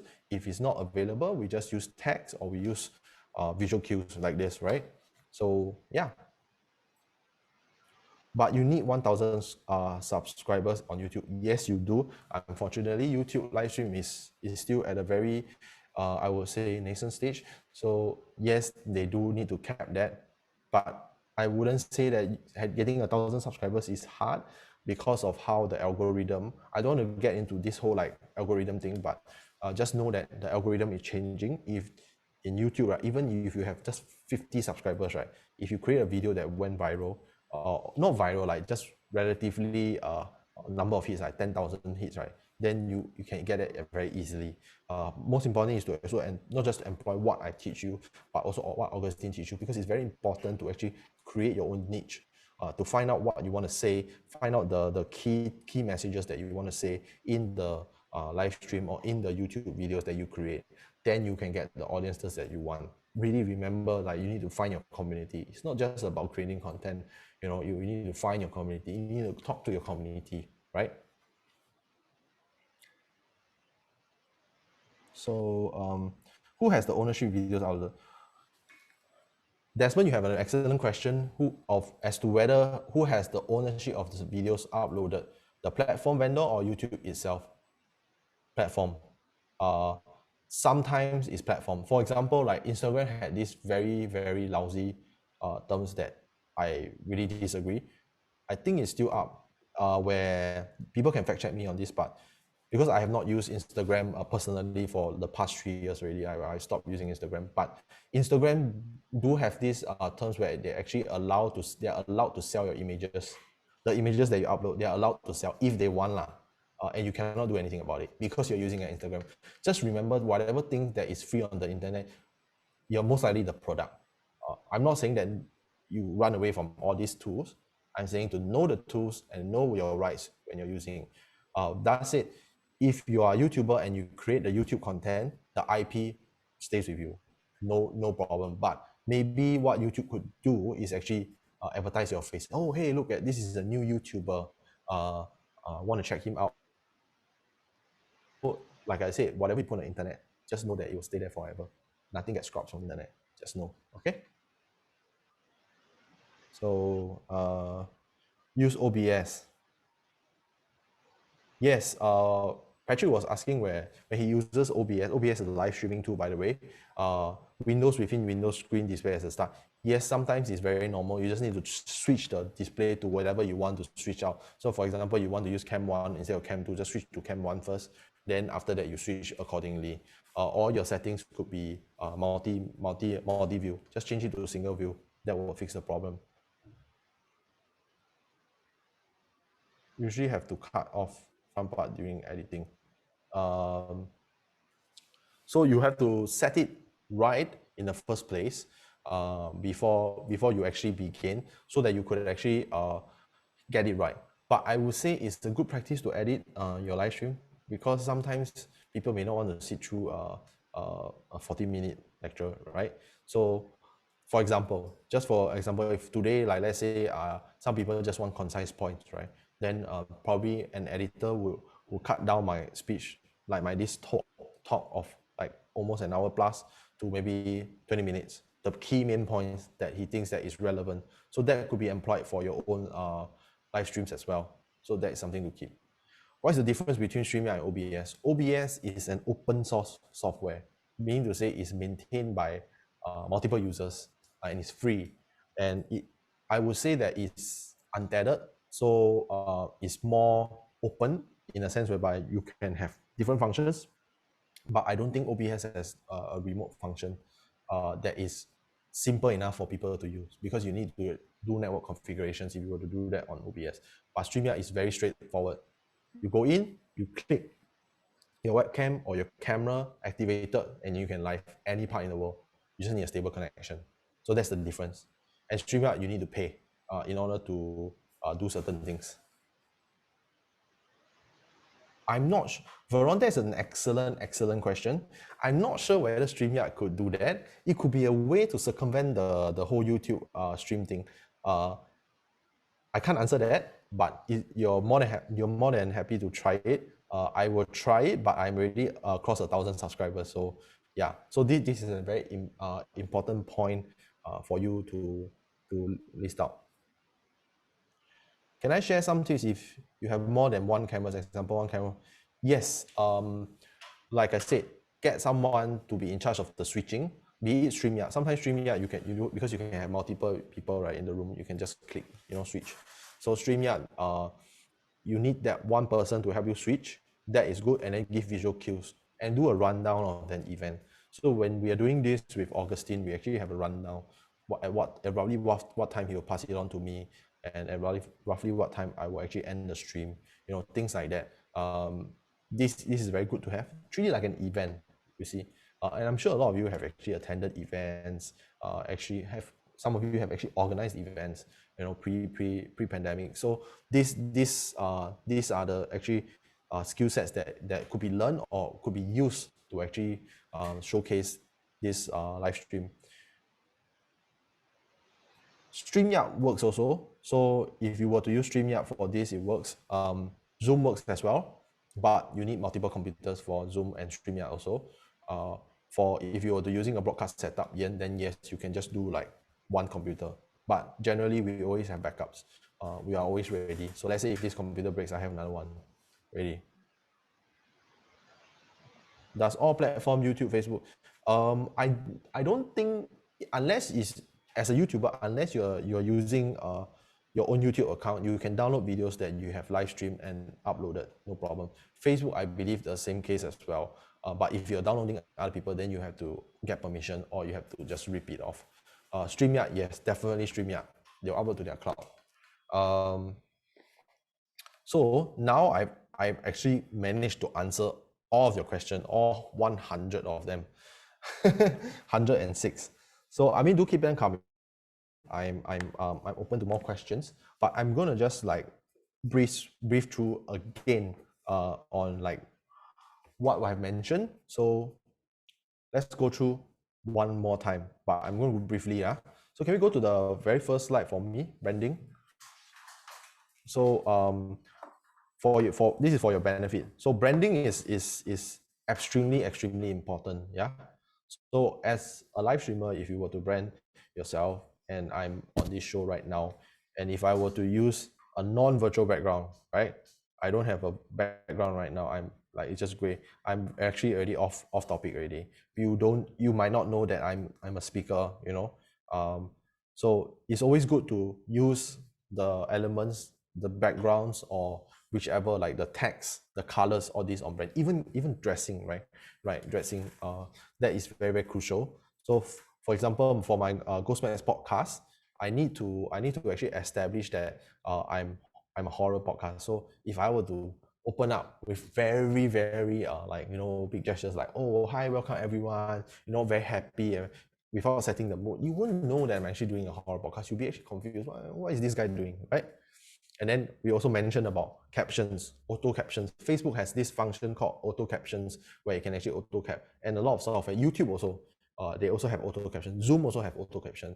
And I mentioned that how like pronunciations are important, but not to worry. Don't be worried. Every Singaporean has an accent. It's okay.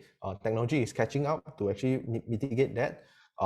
Just know that there is auto caption. So try to pronunciate the things as clearly as you can. So people who are actually using captions will be good. Okay. So moving on. I also talked about live stream, the practical elements of live stream. I talked about rule of thirds, how you should frame, how you should use the grid that is actually come with your camera, and whether to use vertical or horizontal video. Most of the time, Facebook, Instagram, or vertical. Zoom, debatable, depends on what are you trying to do. Let's say if I'm right now, I'm trying to do like a teaching right now, right? Then I should be on vertical. Horizontal. So I should be on horizontal mode. And then of course I talked about lighting, right?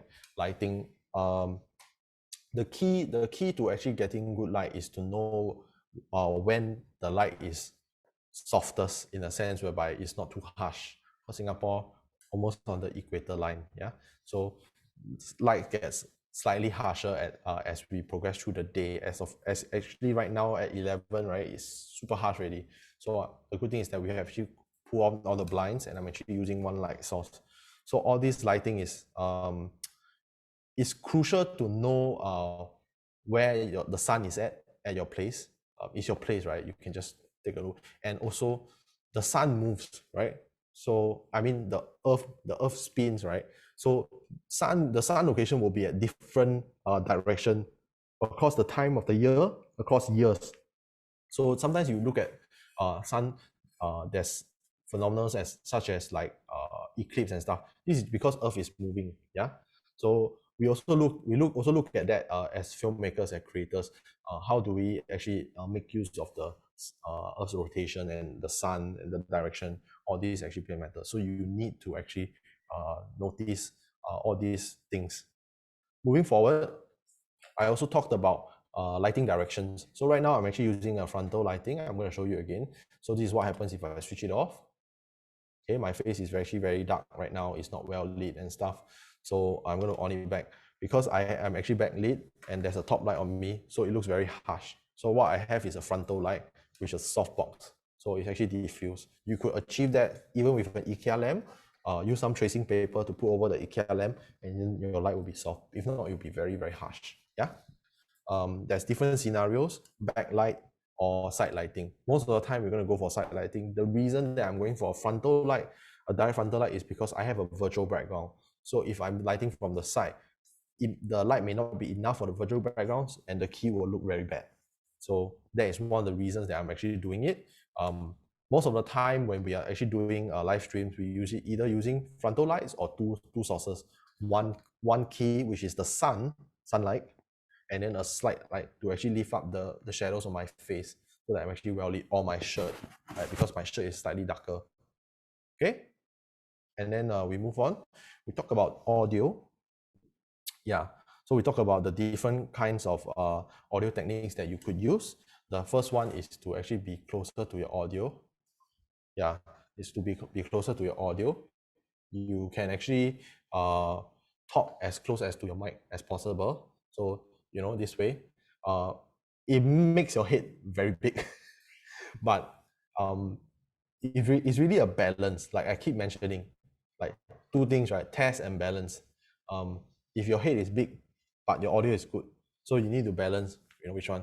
And of course, most of us will be doing live stream in a controlled environment anyway. So if you have a good control, you need to look at what time is the noisiest in your place, in your workspace, what time is the best light, what time where the internet is the strongest. Sometimes that happens. I have friends who do that also. And then you need to be very polite, especially when you have multiple listeners, multiple speakers. For example, if I'm talking right now and Augustine cuts in, it's a little bit rude, or the other way around, it's the same thing. So that's something to do. This is not Zoom call, we, in a sense whereby it is not a meeting call where one person speak and everybody speak, and then it feels like, oh, sorry, you go ahead. It looks and sound weird, right? So you need to do a little bit of notice on that. And of course, the audio direction, the closer you are to your mic, the better the sound you are. That's why I employed this, this mic. I deployed this mic. It's a lavalier mic. It's connected directly to my camera. The mic is very close proximity to my voice, so I can get the best audio possible. And I'm in a room with a lot of carpeting and a lot of cloth, so the reverb is actually good. There's no echo. It's actually very clean. So all this actually absorb all the reverbs that's bouncing off, because when we talk is sound waves, right? So that one interesting note is that when we do shows, right, broadcast shows, or we're doing filming, there's always a shotgun mic, because sound travels this way. So the shotgun mic can actually capture it. So it's either here or here. Yeah, so that's something interesting. And then if you want to record, in fact, even if you want to record podcast, because I see a couple of you guys mention podcast, right? Easiest way is to hide in your closet. Some of us don't have closet. That's fine. Bedroom, lots of pillow, build a fort, use long mattresses, curtains, all of them, as much cloth as you can to actually dampen the audio. Yep. So moving on to different live stream setups, I actually mentioned about Facebook, YouTube, Zoom. There's so many, to the point whereby I'm still like trying to catch up, because every day there's new platforms coming out, right? But you've got to understand different platforms have different things. Facebook, a lot of people like to sell stuff on Facebook. Like YouTube is more for like hangouts, chill. Actually, there are a lot of YouTube channels that are dedicated to just music. So it's live music.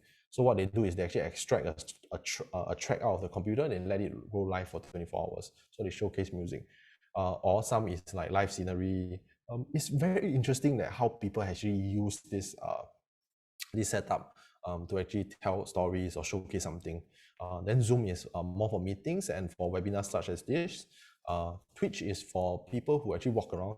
There's this whole community of Twitch people that actually walk around with their camera, exploring, the world before the pandemic, of course, and of course, showcasing favorite gamers playing games and stuff. I myself, sometimes that I use Twitch actually. During the circuit breaker, I actually did a little bit of Twitch, experimented on Twitch. I played a little bit of game, and I didn't do any commentary. It's just pure gameplay to see the reception. Actually, the reception actually is not bad. Yeah. So, and then even now Vimeo is like a professional version of YouTube, in a sense whereby filmmakers and video creators showcase their work to clients, because they actually allow you to upload higher resolution, but you pay a membership. So even Vimeo is going to live stream.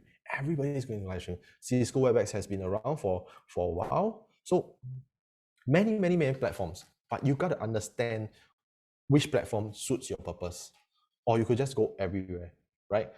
If I were to do like let's say a live podcast, live stream right now, I will probably go with Facebook, YouTube.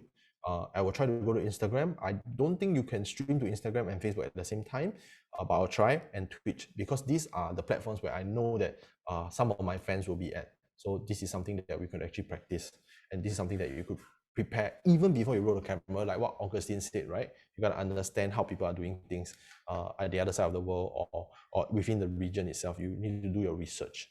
All these are very, very important. Yeah. The next slide is StreamYard. I talked about StreamYard, how I use StreamYard in the professional settings, and I believe that StreamYard will get better and better, and it will become one of the main things people use, because it's so easy to use.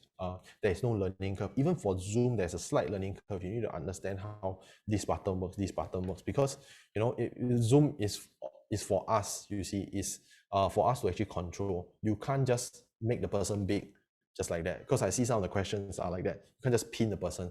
The host don't do it. You have to do it yourself. They give you all of the controls. So these are things that people may not understand. Where StreamYard is very intuitive. You just go in and you can actually put lower thirds, banners, and virtual. I'm not trying to sell StreamYard. I'm just telling you that if you were to start live streaming StreamYard, it can stream to all Facebook, YouTube, and LinkedIn. And I think there's more platforms coming while actually having the control. Yeah. So that is a remote kind of podcast, remote kind of live stream settings, in a sense whereby you can just live stream anywhere in the world to any platform that you want, as compared to the broadcast standard. So the broadcast standard is actually very, very similar to remote, just that we use bigger camera, use bigger lights and better audio. So I touch on that. There's Zoom, there's YouTube, there's Twitch. Actually, it's very similar. It's the output platforms are actually identical. It's just the technique that we use. So maybe instead of having one camera, I have two cameras. So if, for example, I'm doing unboxing videos, right? I probably have a second camera on top to see my hands, to see what I'm doing right now. So to actually unbox. Then the switcher can actually switch in between that, and you could really put a third feed, right? To another camera, showing the studio as a whole. So some gamers, they actually have three cameras, one for their reaction, one for a wider shot, and the third one to connect to whatever device that they are on, PS4, Xbox, computer, whatever. So they can actually take a feed from their computer and then they can play games. So things like that are actually on more of a broadcast standard. Then moving on, this is actually the last slide that I actually talked about, the essential things that you need to know about live streaming. You need to know that your internet has to be stable. In Singapore, there is no excuse for lousy internet because we have one of the best internet in the world. You need to be as close to the router as possible, be wired in if you're on computer as much as you can, if you can. If not, just be very close to it. And then if your internet is still spotty, probably do a technical check with your ISP, or check with your friends or family that is more technically inclined, and then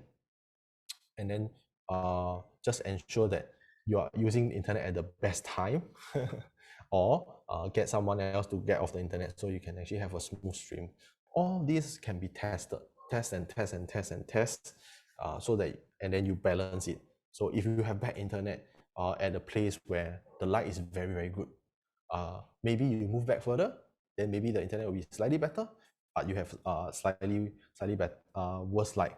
So it's all about balancing, it's making decisions, right? Like, so which one do I lose? You know, you can't have best of both worlds, but you try to achieve that as much as possible. And then, of course, the sound, the etiquette on sound. The etiquette on sound is very, very important, because when you're talking to another live streamer or someone who's on your stream, the last thing that you want is for people to actually cut you off, or you cutting people off. So you have to be a very polite person and just mute. Right? These are things that we're actually learning. In fact, when we first started out, we also learned, because this is the new normal. So this is how people communicate now. So these are things that you need to learn. In fact, I believe that they will teach in schools in the future, because this is the new mode of learning. So you need to learn how to use the tools before you even start learning. So this is the normal etiquette that people should know. And additionally, if you have guests or you yourself, it's always good to go with the 50-50 rule that I mentioned. The 50-50 rule meaning to say 50% cold water, 50% warm water to soothe your throat. Yeah, so this will actually make you sound better on camera, and your lips won't look so dry. Lastly is the eye line. I mentioned about how you should look at the camera when you're addressing someone, your audience, so that to establish that you're confident and you're actually paying attention and you're giving respect to the person that you're speaking. Treat this as a person. You don't talk person cross-eye, right? You must look at the person when you talk to them. You know, that's basic courtesy. So things like that actually translate to the digital world. So yeah, I think that's about it in terms of the recap. I will take more questions now. Let me see. Wow, that's a lot of questions. Okay, very good. Is StreamYard as good as Google Hangout for live streaming? Okay, I'm not particularly familiar with Google Hangout for live streaming, but I do use Google Hangouts for work. I would say Google Hangouts functions a little bit like Zoom. Zoom is you know, like when you record, you don't have the control like what I mentioned. I think Google Hangout also have the same thing. StreamYard allows you to record, in fact, both video and audio. So you can separate it out. So you can actually, if you're a musician, you know, that's great news for you. You can separate out the audio and you can do some music, you know, some mixing to it. StreamYard, I believe the maximum amount of people you can have on the stream at one go is about 10. I don't think there is a limit for Google Hangout. I think the limit is very high. Yeah, so if like I said, balance. If like limits are something that you actually like aware of and you need to understand and you need to, like, let's say, negate, for example, you want to be above the limit, then okay, then probably Google Hangout is something that is you. So don't be restricted by the tools, just use the tool that's right for the job. So if let's say you want something that can record both audio and video and you don't have more than 10 people, then StreamYard will probably be good. But it's also good to be always updated on the latest versions and iterations of the software, because they always keep improving. These are technology that we're talking about, softwares. They're always improving. So it's always good to, read out on them before you use them. Okay, Xiaoping asks, can you share some tips if you have one more camera? Yes, I think if you want to showcase on how a product works, right, I would say a top-down camera would be very good. So you could just like put, even just using a smartphone. In fact, a smartphone is easier because it's less bulkier.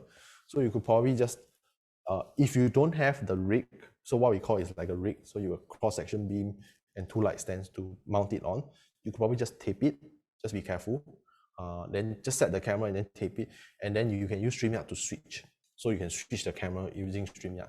StreamYard allows you to switch it via software. So for example, you're talking, you're done. Okay, so let me showcase how I use this product. Then you switch it, and you can just show. So this is a very good method to use. Yeah. So what is the maximum capacity of StreamYard participant? 10 people. Yeah. Are you allowed to do individual live stream in public?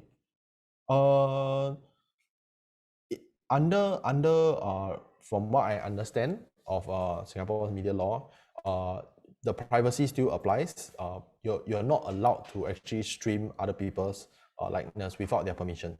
So if you want to stream people, please ask for permission. I don't think it's just something about legality. It's about basic courtesy and basic human rights. You wouldn't like it when I shove a camera in your face, right? Of course, our friends in the Western Hemisphere, they do things slightly differently because their laws are slightly different. They can do that, but I don't think we can. It's actually considered harassment. So when you want to film someone, please ask for permission. Can I film you? If they say no, then sorry, it's okay. Okay, I'll move on.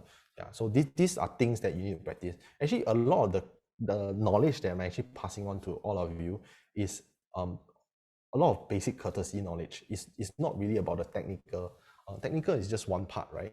It's more about how you conduct yourself as a person, right? If I were to make a documentary, I don't know, about people living on the streets, right, or something, so I wouldn't just go and shove a camera. Can I film you? Like they would think that I'm trying to do an expose. I'm trying to make a statement on that.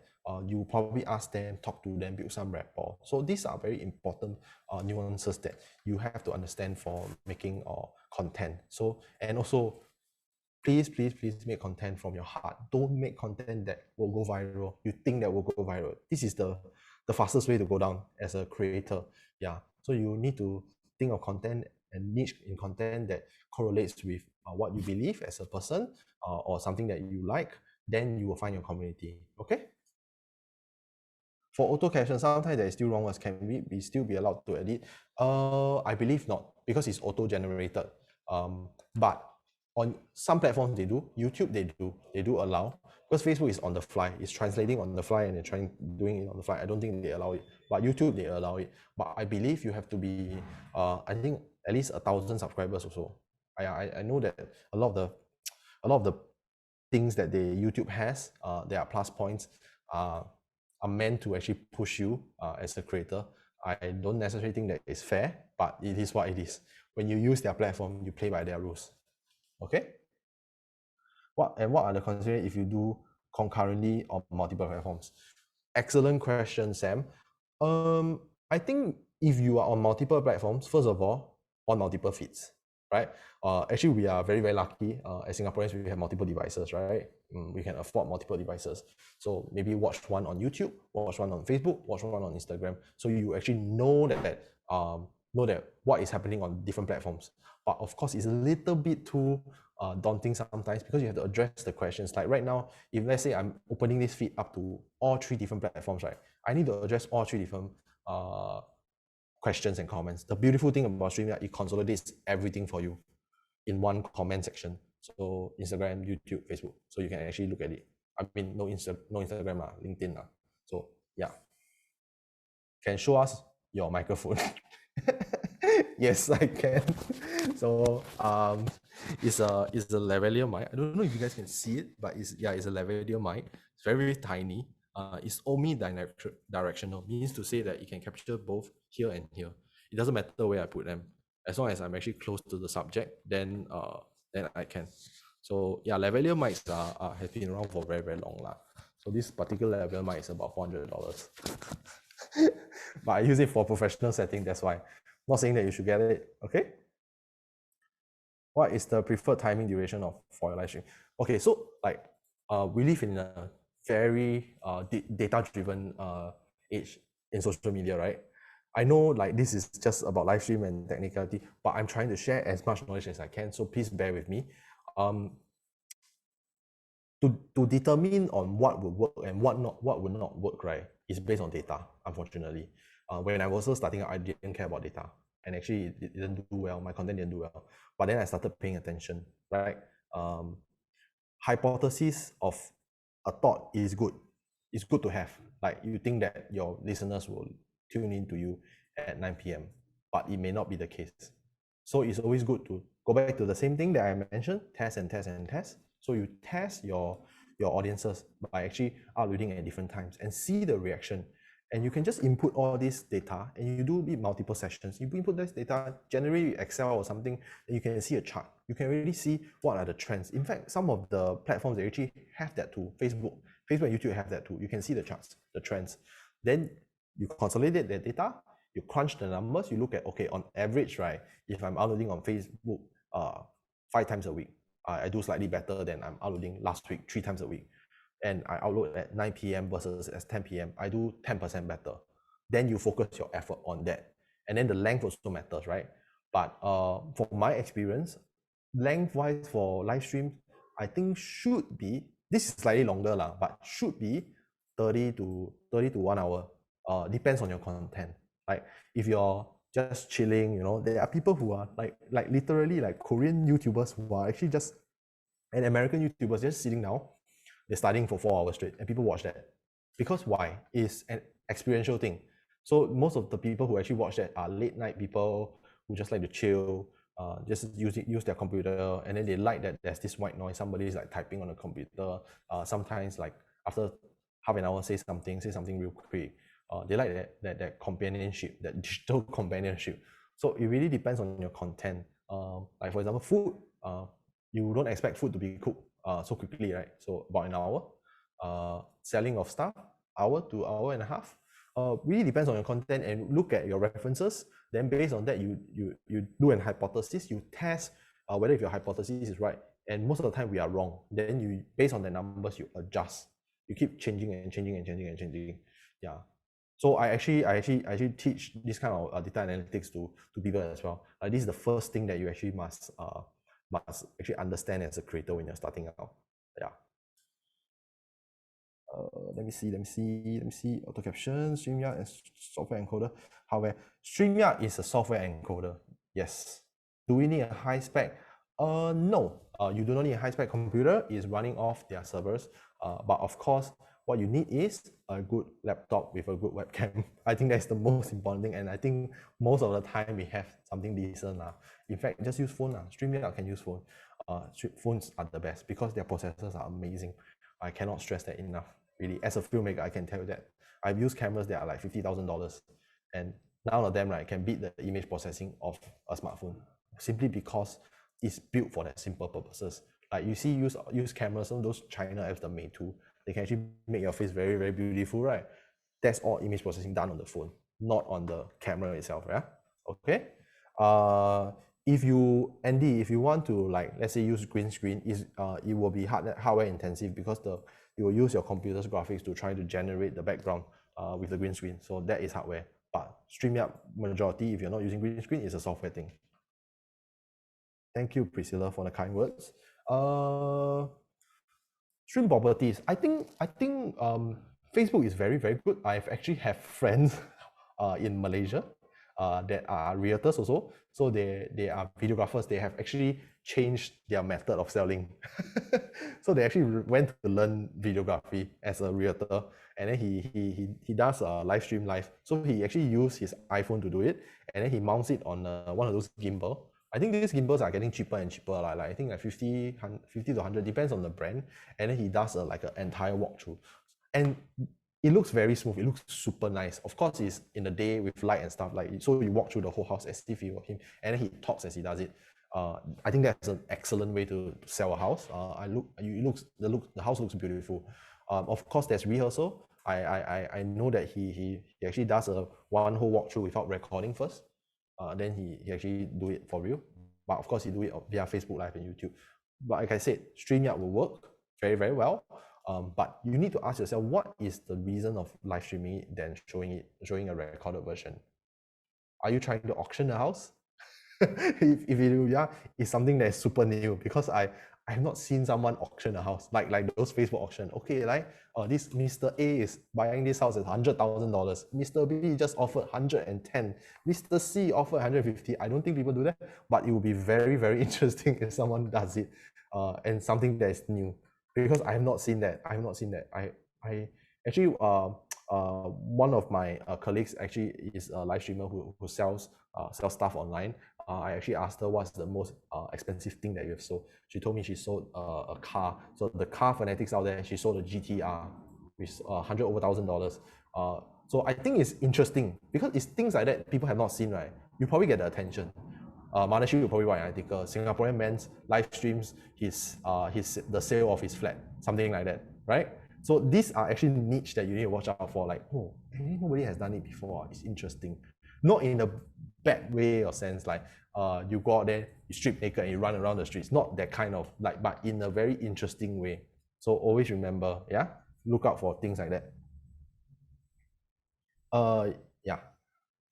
NTUC will be uploading record. Yes, that they mentioned 2 weeks from now. So watch out for that. Thank you very much. Wesley, short learning channel, learn and experience. I mean a short. Oh, okay. This one I'll leave to the admin to talk to you. Okay. Bridget Low, permission to get Michael Jackson songs go to which agency? Yes. I think you need to find the right people. Just Google Michael Jackson and see the publishing, and then you can Google the required information from there onwards.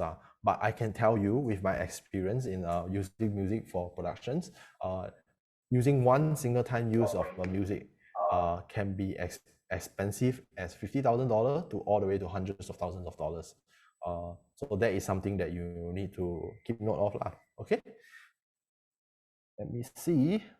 What's my YouTube channel? Sorry, NTUC, if I'm not able to do this, but since they asked, my YouTube channel is We Are Hantu. Hantu as in the Bahasa word for ghost. So this is a Southeast Asian horror podcast that me and my partner actually has founded. Okay, so thank you so much for allowing me to shout out. Does TikTok have a live stream platform? Not at the moment, but I think so my colleague said yes, they do. Okay, then they do lah. Because as you can tell, I don't use TikTok. But yeah, it's actually a good question. But I don't think they actually have integrated with StreamYard yet. Yeah.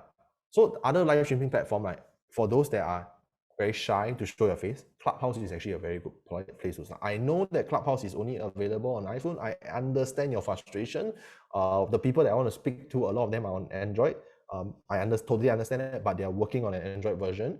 But for our friends who are on iPhone like me, Clubhouse is actually available already. So please go on it and check out the things. People talk about the randomest stuff. Like you can have like a 3-hour conversation about like just cryptocurrency, about how people are living in cities, about how other countries are talking about lockdowns. Very, very interesting stuff like diets, gym people. So it's like going into different live streams of people talking. So it works a little bit like Zoom. So there's people who are speaking on the stage. So like maybe 3 to 4 people. Then there's one host, and then there's moderators. People who help moderate the whole thing.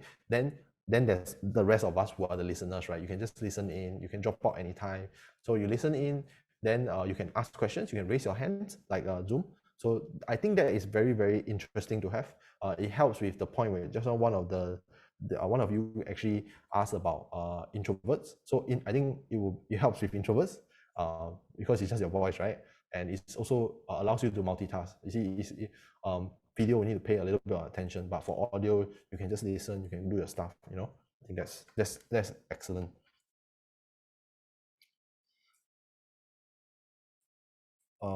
I don't know why is there a delay for the Q&A questions. We're doing our best. Please bear with us. How do I live stream in a noisy? What software I can use? I think it's not just software lah. It's a lot of hardware. If you realize, right, sometimes when people go to noisy locations and then they apply a lot of noise reduction, it's actually like a plug-in and effects that we apply in editing. It sounds like you're in a can. Actually, that's what you want to avoid. You don't want to crush all that information in your audio. What you should do is actually use the right tools. So for a noisy location, of course you're going to catch it. You can't eliminate it. You can't expect to go into a noisy location using the best mic. Even the best mics, you'll still catch it because it's just noisy. It's whatever your ears can hear, most probably the microphone can catch. What you could do is to use a lavalier mic like me to be very close to me and talk at the same time. That is the best case scenario. Yeah, but we all must remember, even though on camera, the rules allow us to take off our mask, but as we are actually practicing safe distancing right now, right, you need to remember that you're putting on your mask. So outside, when you're around a lot of people, you should put on your mask, right? And when you're speaking on your mask, you sound a little bit muffled. So that's something that you need to think of when you're doing all this testing and planning, right? You need to think of. So you could actually put on a mask and test how you sound like. So you need to tweak from there. Yeah, maybe speak louder than the market, slightly louder than the market. And you see a lot of the vloggers, they talk very loud. It's not because they have a lot of energy. Actually, it's very, very tiring to actually talk like this. Actually, it's quite draining, and my throat is quite dry from talking slightly louder and slightly more animated, because you need to be more animated by at least 20% on camera to look good. It's to actually make it sound good for the people that are actually listening. So I hope that when you guys bring this skill and then actually execute it, you have a greater form of I say appreciation for us content creators, because it's really not hard. It's really not easy to actually do all this on camera. So yeah, in search of Google ranking, Google ranking and Facebook. Does Facebook help in ranking? Yes, it does. Actually, in fact, putting things on the internet helps with the ranking. I would say go beyond just normal mediums. So like, for example, if you're using you're doing a live stream video, right? Then you would probably want to caption it. So to change it into paper format, written format, and then you upload it into a blog. That will help with your SEO rankings lah, because all the keywords that you put, right, Google will push you up bit by bit. That's what we do also. So we call that a tri-format platform, in a sense whereby we have a website that puts all our episodes on the website, and then we put the words that would link to the website. And we could actually put entire episodes, the synopsis of the entire episode. So people actually can, when they Google episode, for example, 10, then they can see it. Yeah. I've noticed more and more YouTubers split their videos in various ways. Is it because due to no. It's more of lengthening the thing. So like I mentioned earlier, when you use a platform or you use a software, it's always good to be updated on what is released. So we as content creators, we actually also learn that, in a sense whereby sometimes, right, Facebook will just change their algorithm just like that, and you lose like 30% of your viewers because they change the way they play. Unfortunately, this is the way that things go. I'm not going to get into the argument or how they shouldn't do this, but this is the way they go. If you're using their platform, you have no choice but to follow it. So what you could do is adapt. So last time when Facebook back in the day like Facebook actually they prefer short form content, like we're talking about like 1 to 2 minutes. So you will see certain creators they do very, very well on Facebook platform, but these days Facebook prefer 3 to 5 minutes. So you see creators creating longer content. Same for YouTube. These days YouTube, they prefer more than 10 to 15 minutes. In fact, they actually tell us as creators, create 10 to 15 minutes video. It sells better, you sell more ads this way. So that's why a lot of YouTubers, they actually do part part content, they don't do 20 minutes. They say, why should I monetize only one 20-minute video when I can monetize two 10-minute videos? It's more logical in that sense. So it all depends on your algorithm. It's a little bit like tuning into the latest news of how there are new schemes to actually help you as creators. It's very much the same. Yeah. For your friend doing property, share the link. Unfortunately, I can't share the link because it's a private Facebook post. I'm sorry for that. But if you look on Facebook, search property, there is many people doing it in Singapore. But I have not seen one yet. Through my experience in consuming content, I have not seen one person who managed to sell a house in live stream. I have not seen it. Yeah, if you've seen it, please share with me. With that also say, right, let me mention my LinkedIn. Just please feel free to add me on LinkedIn. My LinkedIn is Kyle Ong. You can search Creative Swiss Knife. Creative Swiss Knife. I believe that's my handle also. To actually ask me more questions, I will try my best to answer your questions. And like we can, if you want to collaborate with me, there's more discussion to be had lah. So let me get back to the question. Hi, how do you get into a profession? Any special skills required? Okay, so a little bit personal backstory. I actually studied I studied accounting. I didn't finish it. Particularly proud of that, but I'm happy that I actually went to follow my dreams to become a filmmaker. I studied in LaSalle College of the Arts. I studied film. So I don't think, honestly, as a filmmaker who has actually been through the system, I don't think you necessarily, and other filmmakers will probably hate me for this, but I'm very honest in this aspect. I don't think you need a film degree to be a filmmaker. What you need is the passion, because all these technical skills can be brought. Of course, you have to pay your dues. Like, I have to work from the bottom all the way to the top. I had to, like buy coffee, everything, like the very tough. Like my parents also say, oh, filming is very tough. It is very tough. You wake up at 6 a.m., you probably end, sometimes you end at 12. And then you repeat the next day just to get the content done. Yes, it's very tough, but you have to pay your dues to learn from the best. So I did that also to pay my dues, and I also went through film school. So, but you don't need to go to film school. You could probably watch a lot of films. So one of my film lecturers told me, you need to watch films, a lot of content, be it bad, good also. So I watch a lot of, I mean, even though I don't really, I haven't started making big films yet, like feature films, eventually will, but I watch a lot of films and I watch a lot of YouTube content. I watch a lot of both because I do for both sides. I do for YouTube content, I do for film content. So I need to, and also advertising. So I watch a lot of them because I like them, and also I want to study. I watch almost at least 1 or 2 films a day. Yeah, to actually not just to broaden my horizon, but also for as entertainment. So you must really love content creation as a whole, not just film. You can be just, you like taking photos. Of course, you have to go to and see other people's photos. You look at photo books. You look at gallery. All this. So all these are very important nuances for you to do. Okay, so that's a little bit about me. Moving on. Let me see, when using iPhone, you use the normal camera or a selfie camera? I would say use the normal camera as much as possible. Don't use the selfie camera unless you're alone. Then you need the screen to face you, so that you have no choice. So how do you negate the graininess of that? So you keep yourself well lit, because selfie cameras are slightly lower quality, slightly lower in quality. So you need to negate that. Okay. Is there a hot group mentoring for live streamers in YouTube? Oh, I don't know. I don't think so, but you could probably request NTUC to actually organize one. I think it's a great idea. We have more and more people wanting to actually create content, not to be creators, to actually share information. I think information sharing is very important and very crucial as we are moving towards this whole digital economy, right? Learning is different now. Yeah. And actually, slight tangent, actually, I learned a lot of technical things, in fact, editing through YouTube. When I first started about 10 years ago. Yeah. So that back then YouTube was still very, very new. So there are people like actually who are experts already. So they upload how to edit with Windows Movie Maker, how to edit with Sony Vegas. I actually learned all of that by myself when I was still studying, before even going to film school. So okay. I can't say what's the brand of my laptop. It's Mac, okay? what the solution or how you get audiences for live stream. Like I mentioned, use social media, test out your audience, test out your data, and then after that, your hypothesis, whether if it's right or wrong, then you move on. Then you change your strategy. Okay.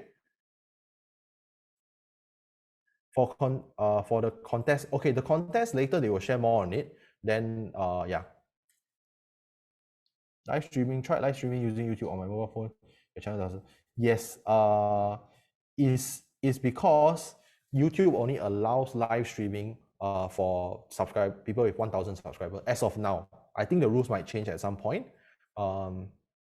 Yeah, so maybe you want to change different platforms. Is there a censorship control for the platform in live? I wouldn't say it's a censorship. The censorship is based on the country that is, that you're in. I would say more of terms of use. So for example, YouTube terms of use is pretty much straightforward. No religious and racially abusive content, no sexually content, that kind of thing. The very standard thing lah. So if you put that kind of content out, you will get taken down like really quickly. Yeah. Live stream auction, yeah. Live stream auction is an interesting idea, definitely. Do you need to apply some kind of license? I'm not sure. I don't think so. But I'll let the admins actually answer you on this. Restream versus StreamYard, which wins supremes? I wouldn't get onto the whole like which wins supremes. It's like as good as asking me Android versus iPhone. I think they are both the same. They serve different purposes for different kind of people, right? For me, I prefer to use an iPhone because I'm on Mac. So it really depends on your needs. It's good to always compare two websites. You put them, their features side by side, and you see which one suits you better. I wouldn't say which one is superior. Which platform is using high bandwidth? Actually, all live stream platforms they tend to use a little bit higher bandwidth than normal software because they are trying to give you some headroom so that you can actually stream smoother. So they request higher bandwidth. You can, if you're very technical, you go into your your settings and you can actually see the bandwidth that they are extracting from your computer. Yeah.